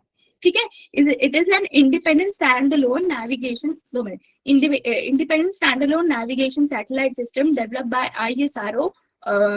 अर्लियर इसे Indian regional navigational satellite system बोला गया है। अभी है ना, ये बहुत इंडिजिनाइजेशन पे फोकस कर रही है इंडियन गवर्नमेंट। तो जीपीएस में क्या रहता है कि हमारा सारा डेटा किसी फॉरेन एंटिटी के पास जा रहा है, राइट? दो मिनट। ओके, हाँ, फॉरेन एंटिटी के पास जा रहा है, राइट? पर जब अगर हम अपने नेविगेशन की पर्पसेस के लिए, जैसे अगर आपको गूगल मैप खोलना है, उसमें अगर हमारे जो सैटेलाइट का यूज है वो आईआरएनएस से ही यूज हो, तो फिर हमारी जो डेटा है, जो पर्सनल डेटा है कि पॉपुलेशन ऑफ इंडिया कहाँ ट्रैवल कर रही है, ऐसी कई जो इंपॉर्टेंट चीजें होती है, जैसे डिफेंस क्या कुछ रीजन होता है, तो ये जीपीएस क्या है कि इस बहाने उनके पास ये सारा डेटा भी होता है कि कहाँ से कहाँ तक डिफेंस रीजन है इस पर्टिकुलर स्टेट में या इस पर्टिकुलर रीजन में। ऐसे डेटा भी, सेंसिटिव इंफॉर्मेशन भी उनके पास चला जाता है। तो अगर हमारे पास अपना खुद का इंडिजिनस सैटेलाइट सिस्टम होगा जो नेविगेट कराने में हेल्प करेगा, तो आपको इतनी जितनी भी डेटा की प्रॉब्लम है वो आप सेव कर सकते हो, राइट? मोर ओवर इंडिया का है तो वो ज्यादा बेटर इंडिया को समझ पाएगा। तो दिस इज नाविक। नाविक का आपको फुल फॉर्म पता होना चाहिए, नेविगेशन विद इंडियन कॉन्स्टलेशन। इसमें इसको फॉर्मली हम आईआरएनएसएस के नाम से जानते थे। ये क्या है? 7 सैटेलाइट का एक ग्रुप है जिसके पास इंडिया के बाउंड्रीज के अलावा 1500 किलोमीटर तक को स्कैन करने की कैपेसिटी होती है। ओके, तो अदर ग्लोबल नेविगेशन सिस्टम्स कौन से हैं? जीपीएस है यूएस का, ग्लोनास है रशिया का, गैलीलियो है यूरोपियन यूनियन का, और बाइडू है चाइना का। ठीक है, तो इन 4 कंट्रीज के अलावा 2 कंट्रीज हैं, एक इंडिया और एक जापान। इन दोनों में क्या है कि इनके पास रीजनल नेविगेशन सिस्टम है, तो इंडिया का नाविक और क्यूजी डबल एस जापान का। तो only this rough idea that you need to know. फिर आता है एयरपोर्ट अथॉरिटी। अच्छा, एयरपोर्ट अथॉरिटी शायद मैंने कल भी बताया था, मिनी रत्ना है। ऐसे ऐसे स्ट्रेट फॉरवर्ड क्वेश्चन नहीं आएगा, पर कई बार मदद हो जाती है पता, तो थोड़ा सा आप पढ़ ही रहे हैं तो ध्यान रख लीजिए। तो flight trials using Gagan based LPV approach. अच्छा, India is first country in Asia Pacific region to achieve such a landmark in field of navigation, air navigation services. तो क्या है? एएआई ने सक्सेसफुली कंडक्ट किया है flight trials of Gagan based LPV approach procedure. तो LPV क्या है? Localiser performance with vertical guidance. ये आपको फुल फॉर्म पता होना चाहिए। It permits aircraft guided approaches that are operationally nearly equivalent to category 1 instrument landing without the need of ground. ये मैं आपको सिंपल टर्म्स में बता देती हूँ। आपने ये सुना होगा कि ये जो एयर ट्रैफिक कंट्रोलर होता है ना, तो एयर ट्रैफिक कंट्रोलर की मदद के बगैर, मतलब सिंपल लेमन टर्म्स में बोल रही हूँ मैं, ऐसे controller, ground based navigational infrastructure, ऐसे कंट्रोलर्स के बगैर अगर आप अपने एयरक्राफ्ट को लैंड कराने की जो टेक्निक होती है उसको बोलते हैं एलपीवी, लोकलाइजर परफॉर्मेंस विद वर्टिकल गाइडेंस। ठीक है, गगन क्या है? GPS aided geo augmented navigation. बस आपको इसका फुल फॉर्म याद रखना है। बेनिफिट्स क्या हो सकते हैं? कॉमन सेंस यूज करिएगा। Air traffic control, managing road and railway transport, आपको पता होगा कि कहाँ कब ट्रैफिक है। That is all that you need to know. Artemis क्या है? नासा का मून मिशन है, मतलब ह्यूमन भेजेंगे वो लोग आर्टेमिस के अंदर मून पे। ठीक है, तो ह्यूमन प्रेजेंस इन मून, बस ये पता होना चाहिए। आर्टेमिस किसका मिशन है? नासा का मिशन है। और ये इसके फर्स्ट वुमन भी भेजेगा NASA with the help of Artemis. तो आर्टेमिस 1 की 3 कंपोनेंट्स है। एक है स्पेस लॉन्च सिस्टम रॉकेट। ये अभी तक का मोस्ट पावरफुल लॉन्च व्हीकल माना जाता है। बस ये याद रखना है आपको कि मोस्ट पावरफुल है। द ओरियन स्पेसक्राफ्ट क्या है, ये कैरी करता है एस्ट्रोनॉट्स को डीप स्पेस तक। और ग्राउंड सिस्टम ये सब इम्पोर्टेंट नहीं है, बस ये एक इम्पोर्टेंट है, आर्टिमिस नासा से रिलेशन रखता है। और ऐसे ये जो स्पेस लॉन्च सिस्टम रॉकेट है ये मोस्ट पावरफुल लॉन्च व्हीकल है अभी तक का। और आर्टिमिस से ह्यूमन जाएंगे मून पे फिर से। तो the only country that has the मतलब जो इनके पास ये तमगा है कि मून पे मैन मिशन भेज चुका है, दैट इज यूएसए। ठीक है, तो वो अपोलो से भेजा गया था, याद नहीं है मेरे को, आप ये देख लीजिएगा। ठीक है, आर्टेमिस कौन है, ट्विन सिस्टर है अपोलो की, goddess of moon in, not important. Okay, major mission to moon, USSR का लूना 1, लूना 2, लूना 3। एक आप सरसरी निगाह डाल सकते हैं कि इनकेस अगर कुछ आ गया, मतलब ये कई बार है ना एलिमिनेशन में हेल्प कर देता है कि कोई क्वेश्चन है और उसके बाद आपको पता चला कि जैसे चांग ई है और क्वेश्चन आपका कुछ रिलेटेड टू मार्स है, तो आप इसको एलिमिनेट करने में मदद कर पाएगा, तो आपको पता होगा कि ये मून से रिलेटेड है। तो ऐसी सरसरी निगाह डाल दीजिए, कई बार है ना मदद हो जाती है आपकी एलिमिनेशन करने में। Okay, retrograde orbit. Retrograde orbit क्या है, रेट्रोग्रेड की मीनिंग होती है that it will orbit the moon in the opposite direction. मतलब अगर ऐसे जाना, मून का स्पिन जो है अगर इस डायरेक्शन में है तो ये ऐसे, रेट्रोग्रेड ऑर्बिट ये होता है कि ये ऐसे उसको इस उल्टे डायरेक्शन में उसको क्या बोलते हैं ऑर्बिट करेगा। तो रेट्रोग्रेड को आपको बस ये याद रखना है। जेम्स वेब टेलीस्कोप ये क्या है, जेम्स वेब टेलीस्कोप हमारे नासा और 2-3 कंट्रीज से मिलके बना है। और जेम्स वेब टेलीस्कोप, बहुत सारी कंट्रीज इन्वॉल्व है इसमें। तो ये क्या है, इसने एक गैलेक्सी, अच्छा MACS, कोई क्वेश्चन आ गया MACS और आपको कोई आइडिया नहीं है कि ये किससे रिलेटेड होगा, तो MAC आप जहां जैसे ही देखेंगे, ये आप जैसे देखेंगे आपको दिमाग में फीड होना चाहिए कोई गैलेक्सी होगी। मैं नहीं कह रही 100% सही होगा, पर आपने देखा MAC ऐसा कुछ आपको आइडिया लगा, आपको दिमाग में ये आना चाहिए, क्योंकि बहुत सारी चीजें over over the span of 1 year numerous galaxies और स्टार्स को हमारे साइंटिस्ट कोई ना कोई टेलीस्कोप से ढूंढते रहते हैं। ठीक है, तो हम सबको याद नहीं कर सकते, आपके पास एक रफ आइडिया होना चाहिए कि MACS किसके रिलेशन में होगा, गैलेक्सी के रिलेशन में होगा। बस आपको एक रफ आइडिया होना चाहिए, फिर कुछ भी आगे पीछे कैसा भी नंबर हो गैलेक्सी होगा। क्योंकि इतने डीप में नहीं पूछेगा कमीशन कि किस गैलेक्सी, कौन सी गैलेक्सी कहाँ पे मिलती है, ये सब नहीं पूछेगा। ठीक है, क्या है, स्टार है, गैलेक्सी है, एस्ट्रॉइड है, बस ये पूछेगा, है ना। तो आपको पता होना चाहिए कि ये गैलेक्सी है। तो ये जेम्स वेब टेलीस्कोप नासा का largest and the most powerful telescope है। इसको पहले बोला जाता था नेक्स्ट जनरेशन स्पेस टेलीस्कोप, और ये कोलैबोरेशन से बना है NASA, European space agency and Canadian space agency.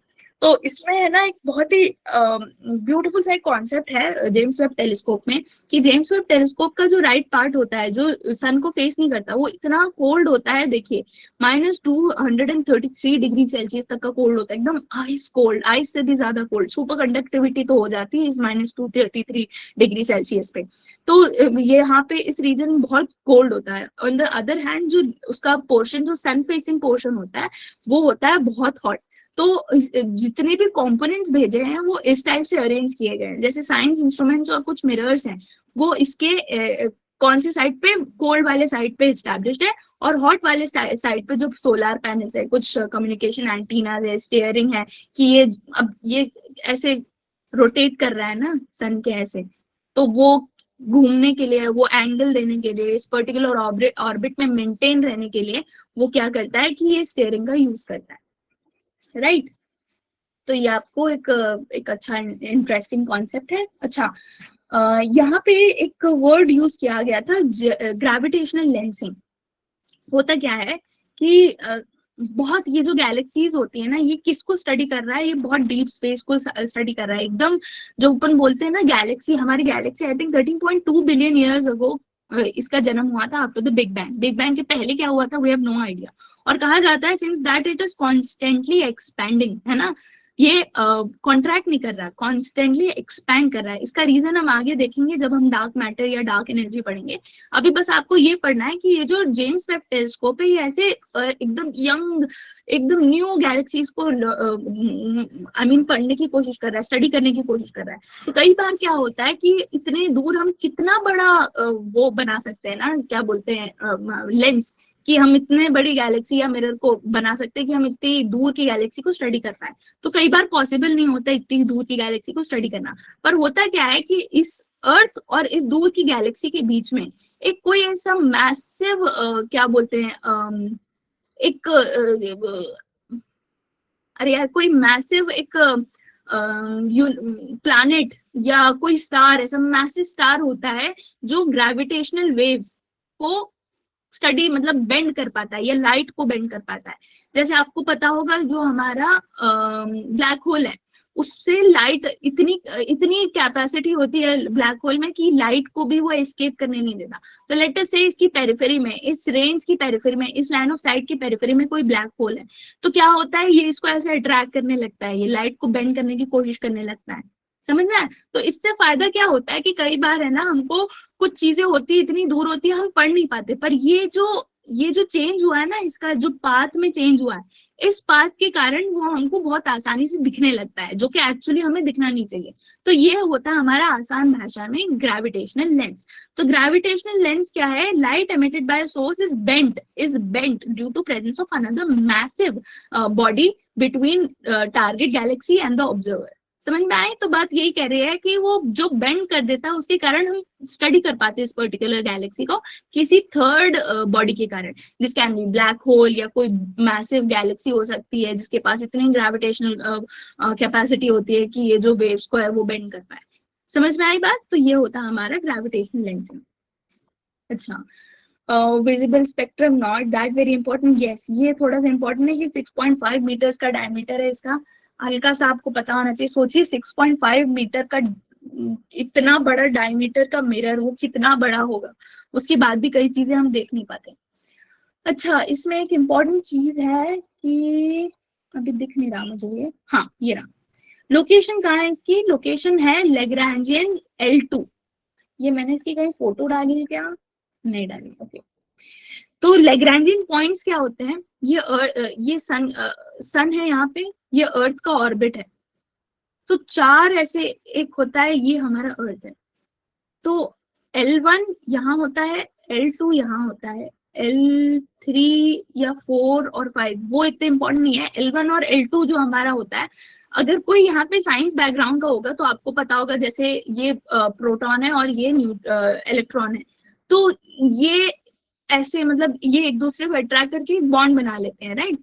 तो अगर मैं इसके बीच में कोई अनस्टेबल सा मॉलिक्यूल लाके यहाँ डाल दूं तो इसका पूरा कॉन्फ़िगरेशन चेंज हो जाता है।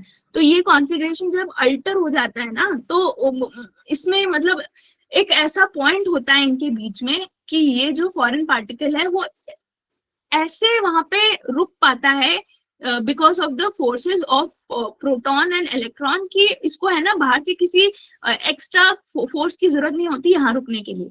क्यों वो पॉसिबल होता है? क्योंकि प्रोटॉन भी इस पे अपना जो एनर्जी नहीं, अपना जो फोर्स होता है इस पे एक्सर्ट करता है और इलेक्ट्रॉन में एक्सर्ट करता है। तो सेम एक आइडिया है ये, मैं आपको समझाने के लिए बोल रही हूँ कि ये जो L1 और L2 पॉइंट्स होते हैं वो ऐसे पॉइंट्स होते हैं इस लाइन के, सन और अर्थ को जोड़ने वाले इस लाइन पे एक ऐसा पॉइंट होता है जहाँ पे उसको है ना एक्स्ट्रा फ्यूल की जरूरत नहीं होती यहाँ स्टे करने के लिए। वो यहाँ इसलिए स्टे कर पाता है क्योंकि यहाँ से अर्थ भी सन भी पुल मार रहा है और अर्थ भी पुल मार रहा है, और दोनों का पुल को नेगेट करके वो यहीं पड़ा रहता है। यहाँ L2 और L1 ये पॉइंट्स होते हैं, इसलिए ये बहुत इंपॉर्टेंट होते हैं। सारे ऑलमोस्ट जितने भी आपके ऐसे एक्सपेरिमेंट्स होते हैं सन को स्टडी करने के, वो L1 और L2 पॉइंट्स पे ही होते हैं मोस्ट, ये आपको ध्यान रखना है। तो लोकेशन कहाँ पे? 1.5 kilometers away from Earth at the second Lagrangian point. तो L2 lets telescope stay in line with Earth as it moves around sun, और इसमें इसको मतलब यहाँ स्टे L2 पॉइंट पे स्टे करने के लिए उसको एक एक्स्ट्रा फ्यूल की जरूरत नहीं पड़ती क्योंकि वो ग्रेविटेशन का यूज करता है दोनों सन और क्या बोलते हैं अर्थ के। ओके, फिर हम आगे बढ़े तो integrated science instrument model, not that very important, ये आप सरसरी निगाह डाल सकते हैं क्या है ये। तो how James Webb Telescope helps in advancing understanding universe। Early universe को पढ़ता है, अर्ली यूनिवर्स मतलब जब बिग बैंग के बाद जो एकदम यंग गैलेक्सीज बने, एकदम न्यू गैलेक्सीज बने, उसको पढ़ने का मदद करता है ये। एक्सोप्लैनेट्स क्या होते हैं? जो हमारा सन है इसके आसपास जो प्लैनेट्स इसको ऑर्बिट कर रहे हैं वो होते हैं प्लैनेट्स, और दूसरा कोई सन है किसी और गैलेक्सी का या कहीं और, हमारे सन के अलावा किसी और भी सन को अगर कोई भी प्लैनेट ऐसे ऑर्बिट कर रहा हो, वो होता है एक्सोप्लैनेट्स। आउटर प्लैनेट्स कौन से होते हैं? ये जो अंदर के चार होते हैं, जो मार्स, अर्थ, वीनस और मरकुरी, इनके अलावा जो बाहर जो चार बचे हैं वो हो गया आउटर प्लैनेट्स। बस that is all that you need to know, बाकी सब बकवास है, ये भी इतना जरूरी नहीं है, बस हम है तो पढ़ लिया, राइट। तो फिर अब नेक्स्ट क्या है? अच्छा, जेम्स वेब टेलीस्कोप के जैसे दो तीन और हैं, एक है हबल टेलीस्कोप, दूसरा है हर्शल स्पेस ऑब्जर्वेटरी। दोनों देखिए, ये दोनों L2 पॉइंट्स पे आपको जितने मतलब आप आंख बंद करके मार्क कर सकते हैं L1 या L2, अगर एमसीक्यू में आए और वो सन को स्टडी कर रहा है तो लैग्रेंजियन L1 या L2 पे ही होगा। मोस्टली L2 होता है, क्यों पता? क्योंकि L2 है ना इस सन और अर्थ के बीच में होता है, L1 है ना इधर होता है, समझ में आया? तो मोस्टली L2 होता है, बट आंख बंद करके L1 और L2 पे आप मार्क कर सकते हैं। बाकी ये आप पढ़ सकते हैं, नॉट दैट वेरी इंपॉर्टेंट, एक हल्की सरसरी निगाह डाल लीजिए। ऑब्जर्वेशंस मेड बाय JWST क्या है कि जुपिटर के पास दो स्मॉल मून्स हैं, Amalthea and Adrastea, not that very important, बस आपको अभी ये पता होना चाहिए कि जुपिटर के पास सबसे ज्यादा मून्स हो गए हैं, again that is all that you need to know. अच्छा, जुपिटर को जल्दी से पढ़ लेते हैं। ऐसा ये उन कुछ प्लैनेट्स में से एक है जिसके पास खुद के रिंग्स हैं। हमको बहुत मतलब ऐसे बोले तो दिखता नहीं है, पर जुपिटर के पास रिंग है, बट वो वेरी फेंट होते हैं। अच्छा, Jupiter is a gas giant, solid नहीं है वो, पर वो इतनी थिनली पैक्ड गैस जाइंट है कि आपको वो पूरा एक मतलब एक पूरा प्लैनेट बना रहे हैं। जैसे गैस होते हैं ना, हमारे पास नेब्यूला वगैरह भी देखा होगा, ये क्या होता है? डेंस एरिया होता है गैशियस मटेरियल का। जब हमारा स्टार मरने लगता है ना, या जब हमारा स्टार की उत्पत्ति होती है, जो दोनों एरियाज होते हैं वहां पे नेब्यूला का क्रिएशन होता है। तो नेब्यूला देखिएगा ऐसे डिफाइंड नहीं होता, ऐसा फैला होता है ना। पर ये सोचिए इतना डेंसली पैक्ड है, इतने डेंसली पैक्ड है कि आपका एक प्लैनेट बना रहा है, तो उसका सोच के देखिए कि उसका ग्रेविटेशनल कांस्टेंट कितना हाई होगा, है ना, ग्रेविटी कितनी ज्यादा होगी।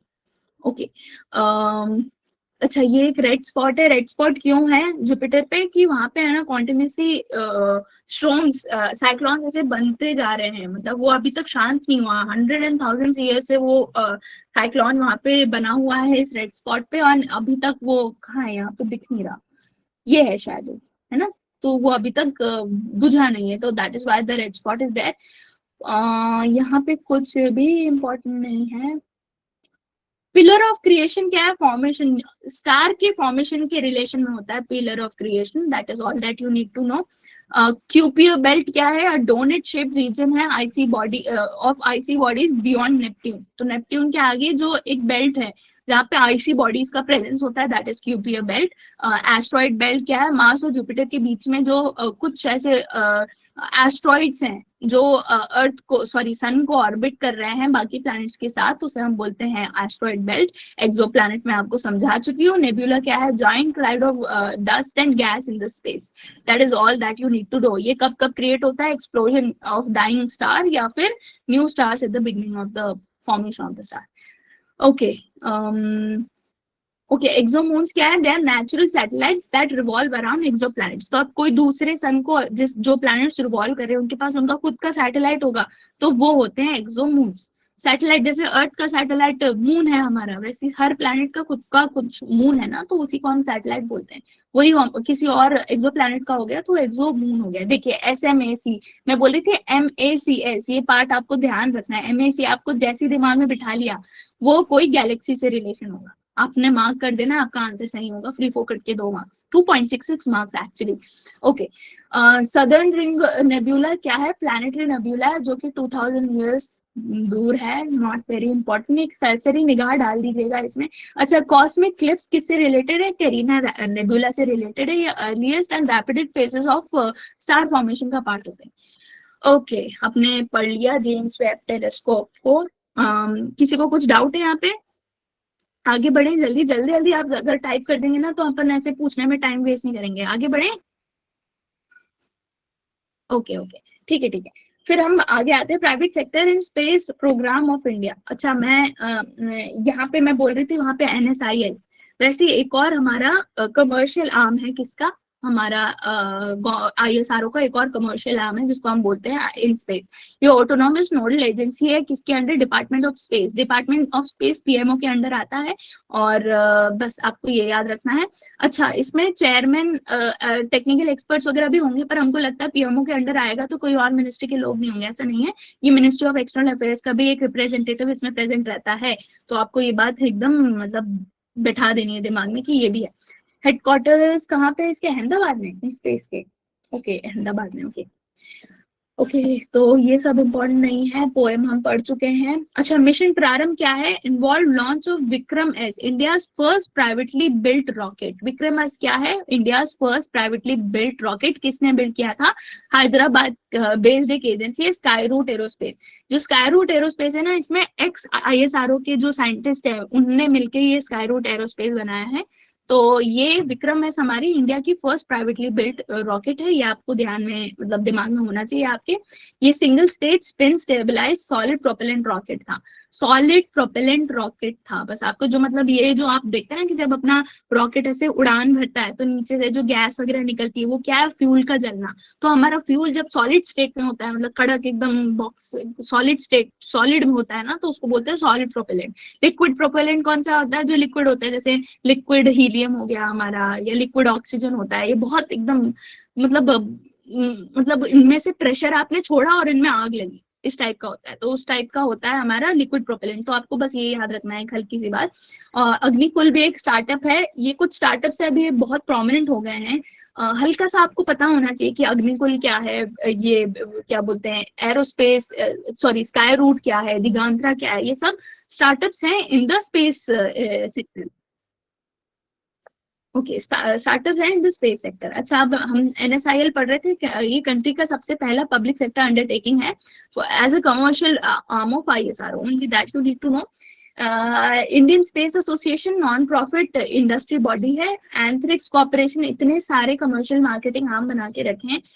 आई थिंक इसको भी अब स्ट्रीमलाइन करने की जरूरत है, बट एनीवेज। तो अभी तक हमने कितना पढ़ लिया, इन स्पेस है, हमारे पास INSIL है, मतलब न्यू स्पेस इंडिया लिमिटेड, फिर अब ये एंथ्रिक्स है ना। तो ये कुछ चीजें हैं जो आपको पढ़ा और आपको पता होना चाहिए कि ये स्पेस से रिलेटेड है। अच्छा, ये जो सीड है इसका फुल फॉर्म क्या है, space entrepreneurship and enterprise development. बस एक आपको रफ आइडिया होना चाहिए कि सीड क्या है। अच्छा, स्पेस सस्टेनेबिलिटी।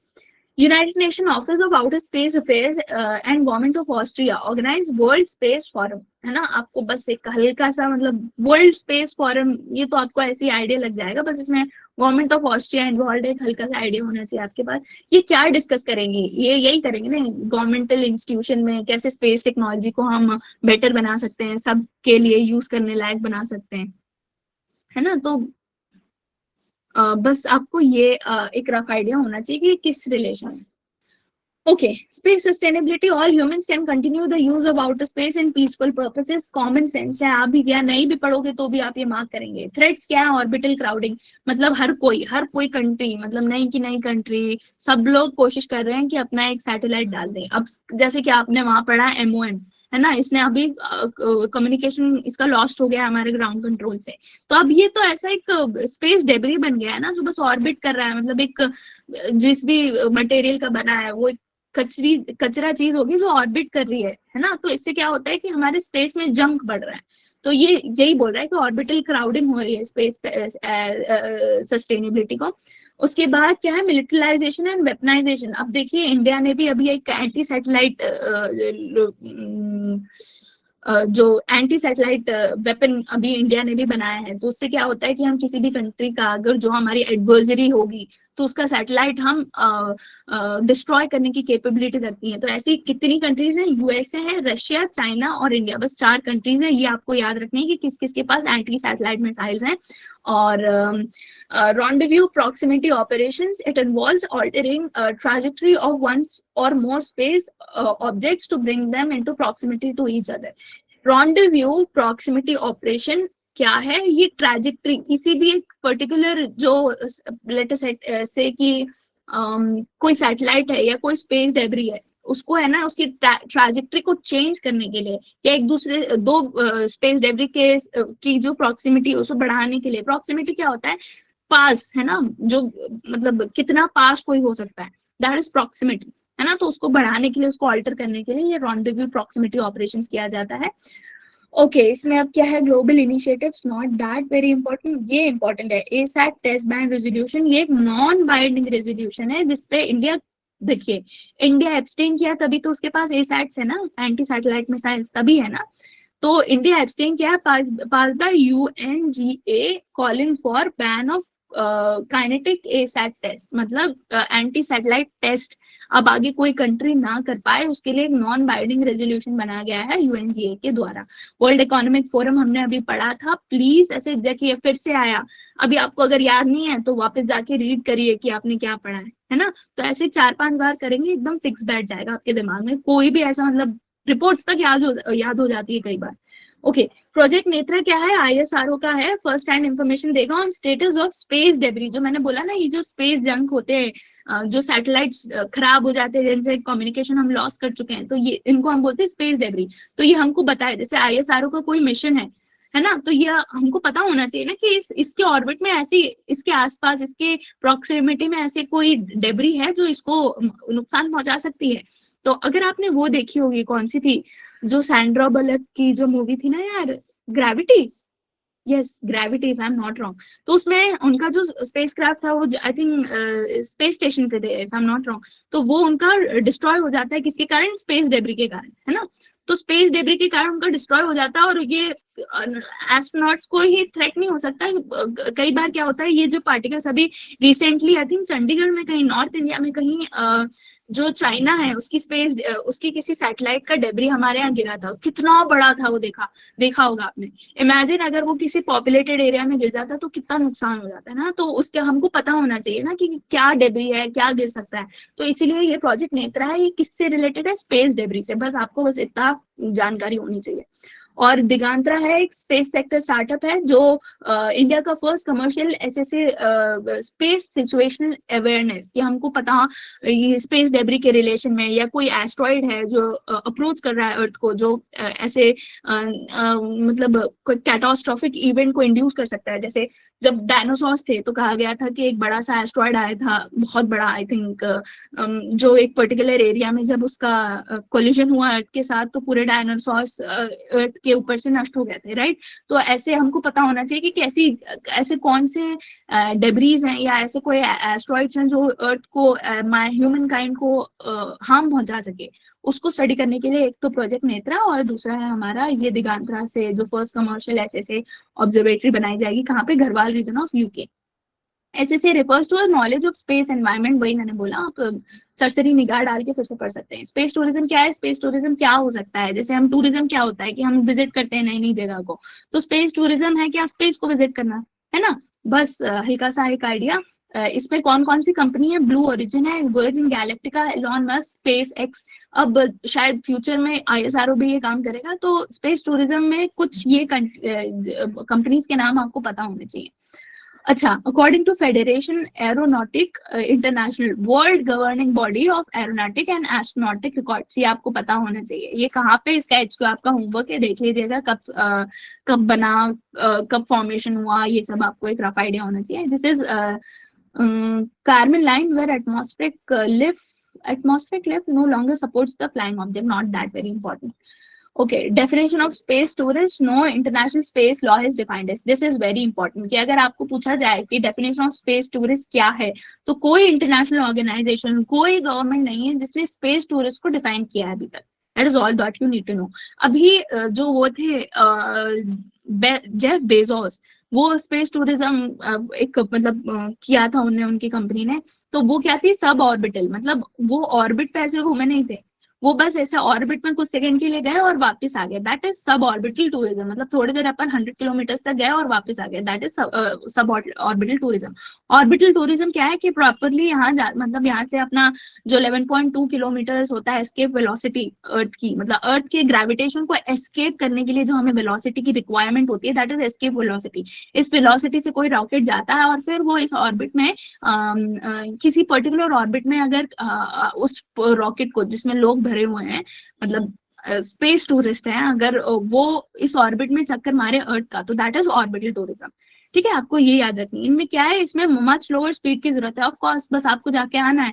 पर यहाँ पे क्या है, आपको जो हमारा ऑर्बिटल टूरिज्म है, यहाँ पे आपको एस्केप वेलोसिटी टच करनी ही पड़ेगी, उससे ज्यादा ही होगा तभी आप अर्थ की ग्रेविटेशन को एस्केप कर पाएंगे, राइट। तो इसके लिए हमको स्पेसक्राफ्ट ज्यादा स्ट्रॉन्ग चाहिए रहता है, स्पीड ज्यादा चाहिए रहती है, राइट। तो ये चीजें हैं। अब लास्ट टॉपिक है आज का, black holes, right. It is a very, मतलब बहुत ही हम कह सकते हैं बहुत ही एक अच्छी बहुत इंटरेस्टिंग टॉपिक है। अच्छा, 2021 या 2022, मुझे ऐसे याद नहीं है, 22 था शायद, यस। उसमें एक क्वेश्चन था कि लाइट ही यूज क्यों करते हैं, मेरे को अभी क्वेश्चन याद नहीं आ रहा। लाइट ईयर्स यूज क्यों करते हैं शायद मेजरमेंट के लिए, ऐसा कुछ क्वेश्चन था। तो उसमें दो ऑप्शन थे जो आप टोटली एलिमिनेट कर रहे थे, और लास्ट में दो ऑप्शन बचते हैं कौन से, कि लास्ट में दो ऑप्शंस बचते हैं कौन से, कि मैं क्या बोल रही थी, जोन आउट हो गई मैं थोड़ी, 2 मिनट। लास्ट में दो ऑप्शन बच रहा था कि या तो एक रीजन ये था कि लाइट बेंड होता है, इसीलिए हम लाइट ईयर्स के को मीडियम मानते हैं मेजरमेंट का, और दूसरा ये था कि speed of the light is maximum. तो इसमें अपना आंसर, करेक्ट आंसर था speed of the light is maximum. तो अगर आपने ब्लैक होल्स ढंग से पढ़ा होगा, मैंने आपको बताया था अभी थोड़े से पहले एक उसमें, कि ब्लैक होल के पास इतना मैसिव ग्रेविटेशन होता है कि इवन लाइट कांट मतलब एस्केप, है ना, इतना मैसिव ग्रेविटेशन होता है। तो जो हमारा ब्लैक होल होता है ना, जैसे ये रीजन है ब्लैक होल का, तो इसके रीजन के आसपास एक ऐसा रीजन होता है जो हमें ब्लैक दिखने लगता है, मतलब यहाँ से उसका स्टार्ट हो जाता है, इसको बोलते हैं हम इवेंट होरिजोन। इवेंट होरिजोन से आपको लाइट दिखना बंद हो जाता है, मतलब लाइट भी बेंड होना स्टार्ट हो जाती है। तो अगर आपने ब्लैक होल ढंग से पढ़ा होता तो आप इसको आराम से, मतलब लाइट डज नॉट बेंड, ऐसा कुछ था थर्ड ऑप्शन, तो आप उसको एलिमिनेट कर देते और डायरेक्ट इस पे आ जाते कि लाइट की स्पीड सबसे ज्यादा फास्ट होती है एट अ पर्टिकुलर, मतलब एक पर्टिकुलर मीडियम में सबसे फास्टेस्ट होती है, इसीलिए हम लाइट ईयर्स का यूज करते हैं। तो देखिए, डायरेक्ट इसका यूटिलिटी नहीं था ब्लैक होल पढ़ने का, पर आपकी मदद हो गई, राइट। तो इससे हमारा एक एमसीक्यू सॉल्व हो जाता। ओके, क्या है news, the first photograph of Sagittarius है। सैजिटेरियस क्या है, एक सुपर मैसिव ब्लैक होल है situated at the centre of the Milky Way. ये एक हाइपोथेसिस दी है हमारे साइंटिस्ट ने कि हर गैलेक्सी के सेंटर पे एक मैसिव वो होगा, क्या बोलते हैं, ब्लैक होल। और हमारा जैसे प्लैनेट्स रिवॉल्व करते हैं सन के अराउंड, वैसे सन रिवॉल्व करता है इस ब्लैक होल के अराउंड। ये आपको पता, सन रिवॉल्व कर रहा है, मैं बोल रही हूँ। जो गैलेक्सीज होती हैं, आई एम सो सॉरी, फिर से करेक्ट कर दी, जैसे प्लैनेट्स हमारे रिवॉल्व करते हैं सन के अराउंड, वैसे हमारे गैलेक्सीज रिवॉल्व करती हैं एक पर्टिकुलर, एक ब्लैक होल के अराउंड। और फिर ये एक हाइपोथेसिस है, right. That is the reason why अभी आजकल आपने एक देखा होगा, एक एनिमेशन बहुत चल रहा है कि सन ऐसे चलता जा रहा है और बाकी प्लैनेट्स ऐसे। एक्चुअली ऑर्बिटल पाथ हमारे प्लैनेट्स का ऐसा होता है, ना कि ऐसा जैसे बच्चों को बताया जाता है, ये बस बच्चों को समझाने के लिए होता है, राइट। तो ये आपको एक आइडिया होना चाहिए। तो क्या है सैजिटेरियस, है क्या है, एक सुपर मैसिव ब्लैक होल है हमारे मिल्की गैलेक्सी के सेंटर पे। और it was revealed bye astronomers of the event horizon telescope. Event horizon telescope is a international collaboration of capturing images of black holes. इनका यही काम है, ब्लैक होल को स्टडी करना और उसके क्या इमेजेस को कैप्चर करना। ओके, 2020 में नोबेल प्राइज दिया गया है रॉजर पेनरोज को for the discovery that black hole formation is a robust prediction of general theory of relativity. ये दिया गया था by Einstein in 1914। He was way ahead of his time, मतलब कितना, कई बार ऐसी चीजें मुझे समझ में नहीं आती, यू नो, द वे अभी हम जो बात कर रहे हैं, इतने, मतलब आप कितने दूर बैठे हैं मुझसे, उसके बाद भी एकदम रियल टाइम पे हम जो बात कर रहे हैं, इसमें भी जनरल थ्योरी ऑफ रिलेटिविटी होती है। आपका जो डिजिटल कैमरा है, जो रियल टाइम में आपका पिक्चर कैप्चर कर पाता है, उसमें भी E=mc² का थोड़ा कॉन्सेप्ट लगा हुआ है। तो इमेजिन कि ये कितने, मतलब कितने आगे का सोचा था उन्होंने, ही was way ahead of his time.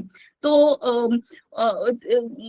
General theory of relativity में थे जो आइंस्टीन ने दिया था। तो पॉइंट ये है कि रोजर पेनरोज और रेनहार्ड गेंजल और एंड्रिया गेज, इन तीनों को ब्लैक होल स्टडी करने के लिए वो मिला है, क्या बोलते हैं, black hole, sorry, Nobel prize.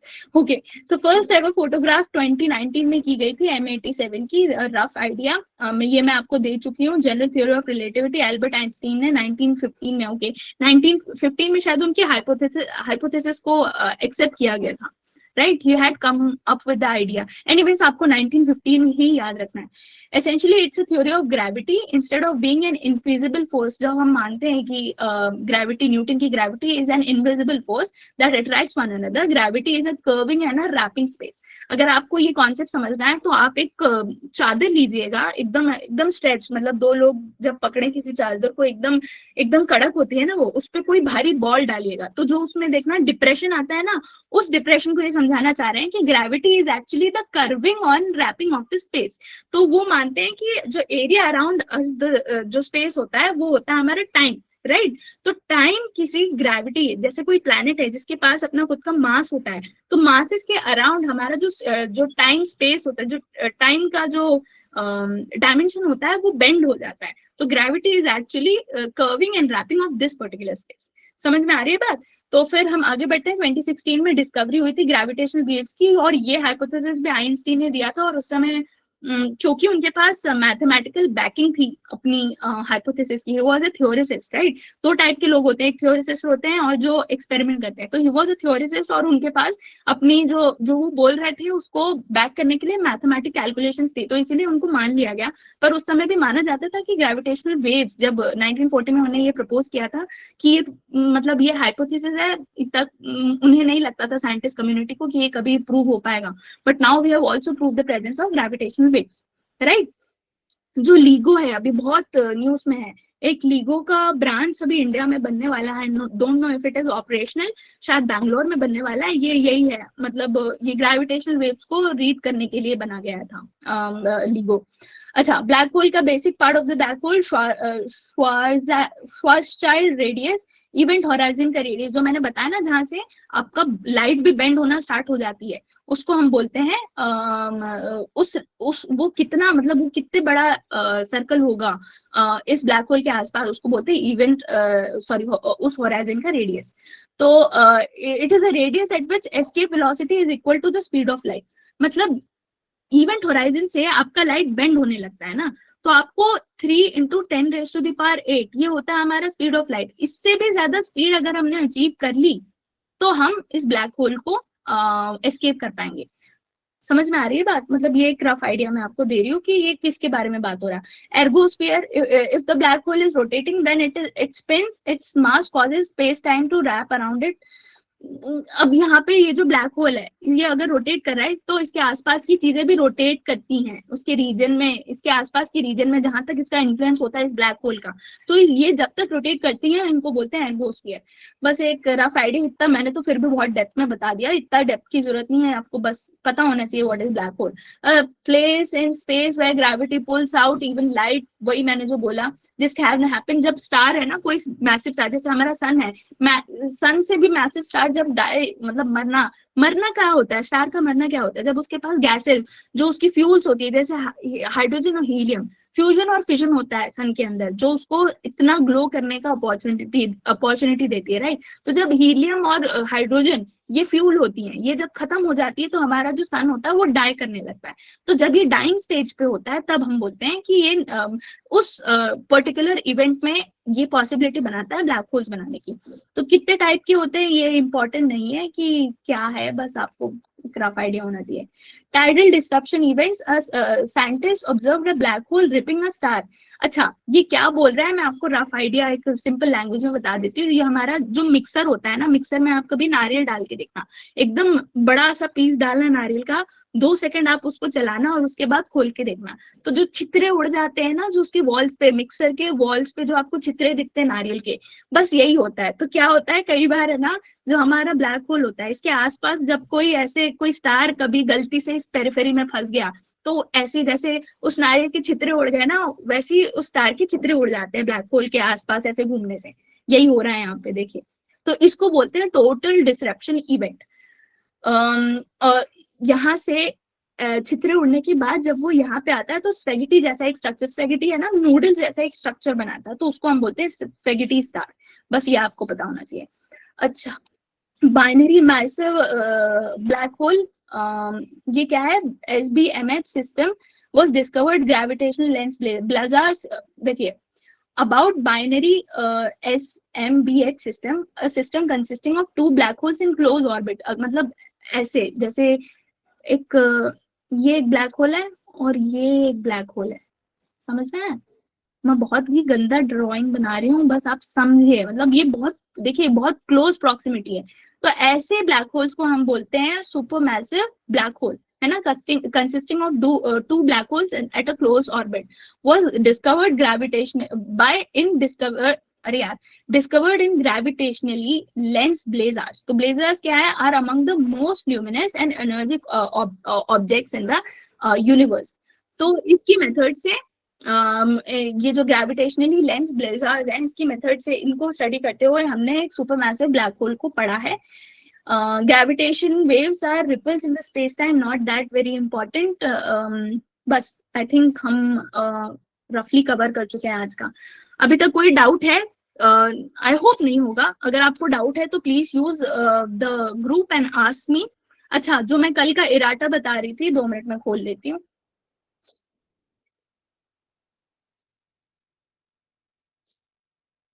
हाँ, तो कल का जो मैं एराटा बता रही थी, एक मिसअंडरस्टैंडिंग हो गई है शायद आप लोगों को, कि मैं ये बोल रही थी कि यूवी जो हमारी अल्ट्रा वायलेट रेज होती है, वो सिर्फ डीएनए के बॉन्ड्स को ब्रेक कर पाती हैं। अल्ट्रा वायलेट के सेंस में, अल्ट्रा वायलेट जो रेज होती हैं उसके सेंस में RNA is more stable instead of the DNA. क्यों? क्योंकि इनके बीच में जो बॉन्ड होता है, इस बॉन्ड को ब्रेक करने की कैपेबिलिटी रखता है ये अल्ट्रा वायलेट रेज।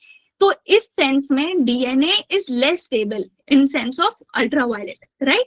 और RNA is more stable in sense of ultra violet. मतलब अल्ट्रा वायलेट आरएनए के जो सिंगल स्ट्रैंड आरएनए होता है ना, उनकी जो बॉन्ड होती है उसको ब्रेक नहीं कर पाता। उस सेंस में बोल रही थी कि आरएनए कम स्टेबल, मोर स्टेबल होता है डीएनए में। बट इन एक्चुअलिटी देखिए, आरएनए होता है सिंगल स्ट्रैंड, राइट? आप खुद सोच के देखिए, एक ऐसा हेलिकल स्ट्रक्चर, डबल हेलिकल कब होता है? जब डीएनए भी मिल जाता है, राइट? जब हेलिकल, सिंगल हेलिकल स्ट्रक्चर होता है, ये देखिए ऐसे लग रहा है ना इनकम्प्लीट। हमारी नेचर में सिमेट्री बहुत इंपॉर्टेंट होती है ना? सिमेट्री पे बहुत ध्यान देती है। देखना, हर चीज का एक पॉजिटिव, जैसे अगर प्रोटॉन है तो न्यूट्रॉन भी होता है, जैसे इलेक्ट्रॉन है तो उसका एक एंटी पार्टिकल भी होता है। सिमेट्री पे बहुत ध्यान रखती है हमारी जो नेचर होती है। तो इसको देखो, ये अधूरा सा लग रहा है ना, तो इसको ये कंप्लीट करने के लिए हमारा बनता है दूसरा वाला स्टैंड। और जब ये दो सेम, इस स्ट्रैंड को जब ये ऐसे डबल हेलिकल बन जाता है तो ये हो जाता है डीएनए। तो आरएनए इन अपन बोलते हैं ना, in general terms RNA is less stable then DNA. But UV light जब आती है तो डीएनए के जो ये जो बॉन्ड्स होते हैं, जिससे ये डबल हेलिकल स्ट्रक्चर बना, तो ये जो बॉन्ड्स होते हैं जब ये ब्रेक हो जाते हैं तो यूवी के लिए डीएनए ससेप्टेबल, वल्नरेबल हो जाता है। डीएनए को वो ऑल्टर कर पाता है पर आरएनए को नहीं कर पाता है। बस ये समझाने की कोशिश कर रही थी मैं उस दिन। और एक और मुझसे गलती हो गई थी कि जो जी होता है उसके साथ साइटोसाइन ही कंबाइन होता है, और ए के साथ टी होता है। ये पता नहीं मैं कितनी बार याद रखूंगी, फिर भी मैं every time I do this mistake. चलो, नेक्स्ट टाइम ही नहीं होगी है। तो आई होप खत्म हो गया हमारा 41 पेजेस तक का। नेक्स्ट टाइम हम डार्क मैटर से स्टार्ट करेंगे। तो चलिए, let's end this session. Thank you for being this patient. और चलिए, थैंक यू, बाय। सर, हैं आप?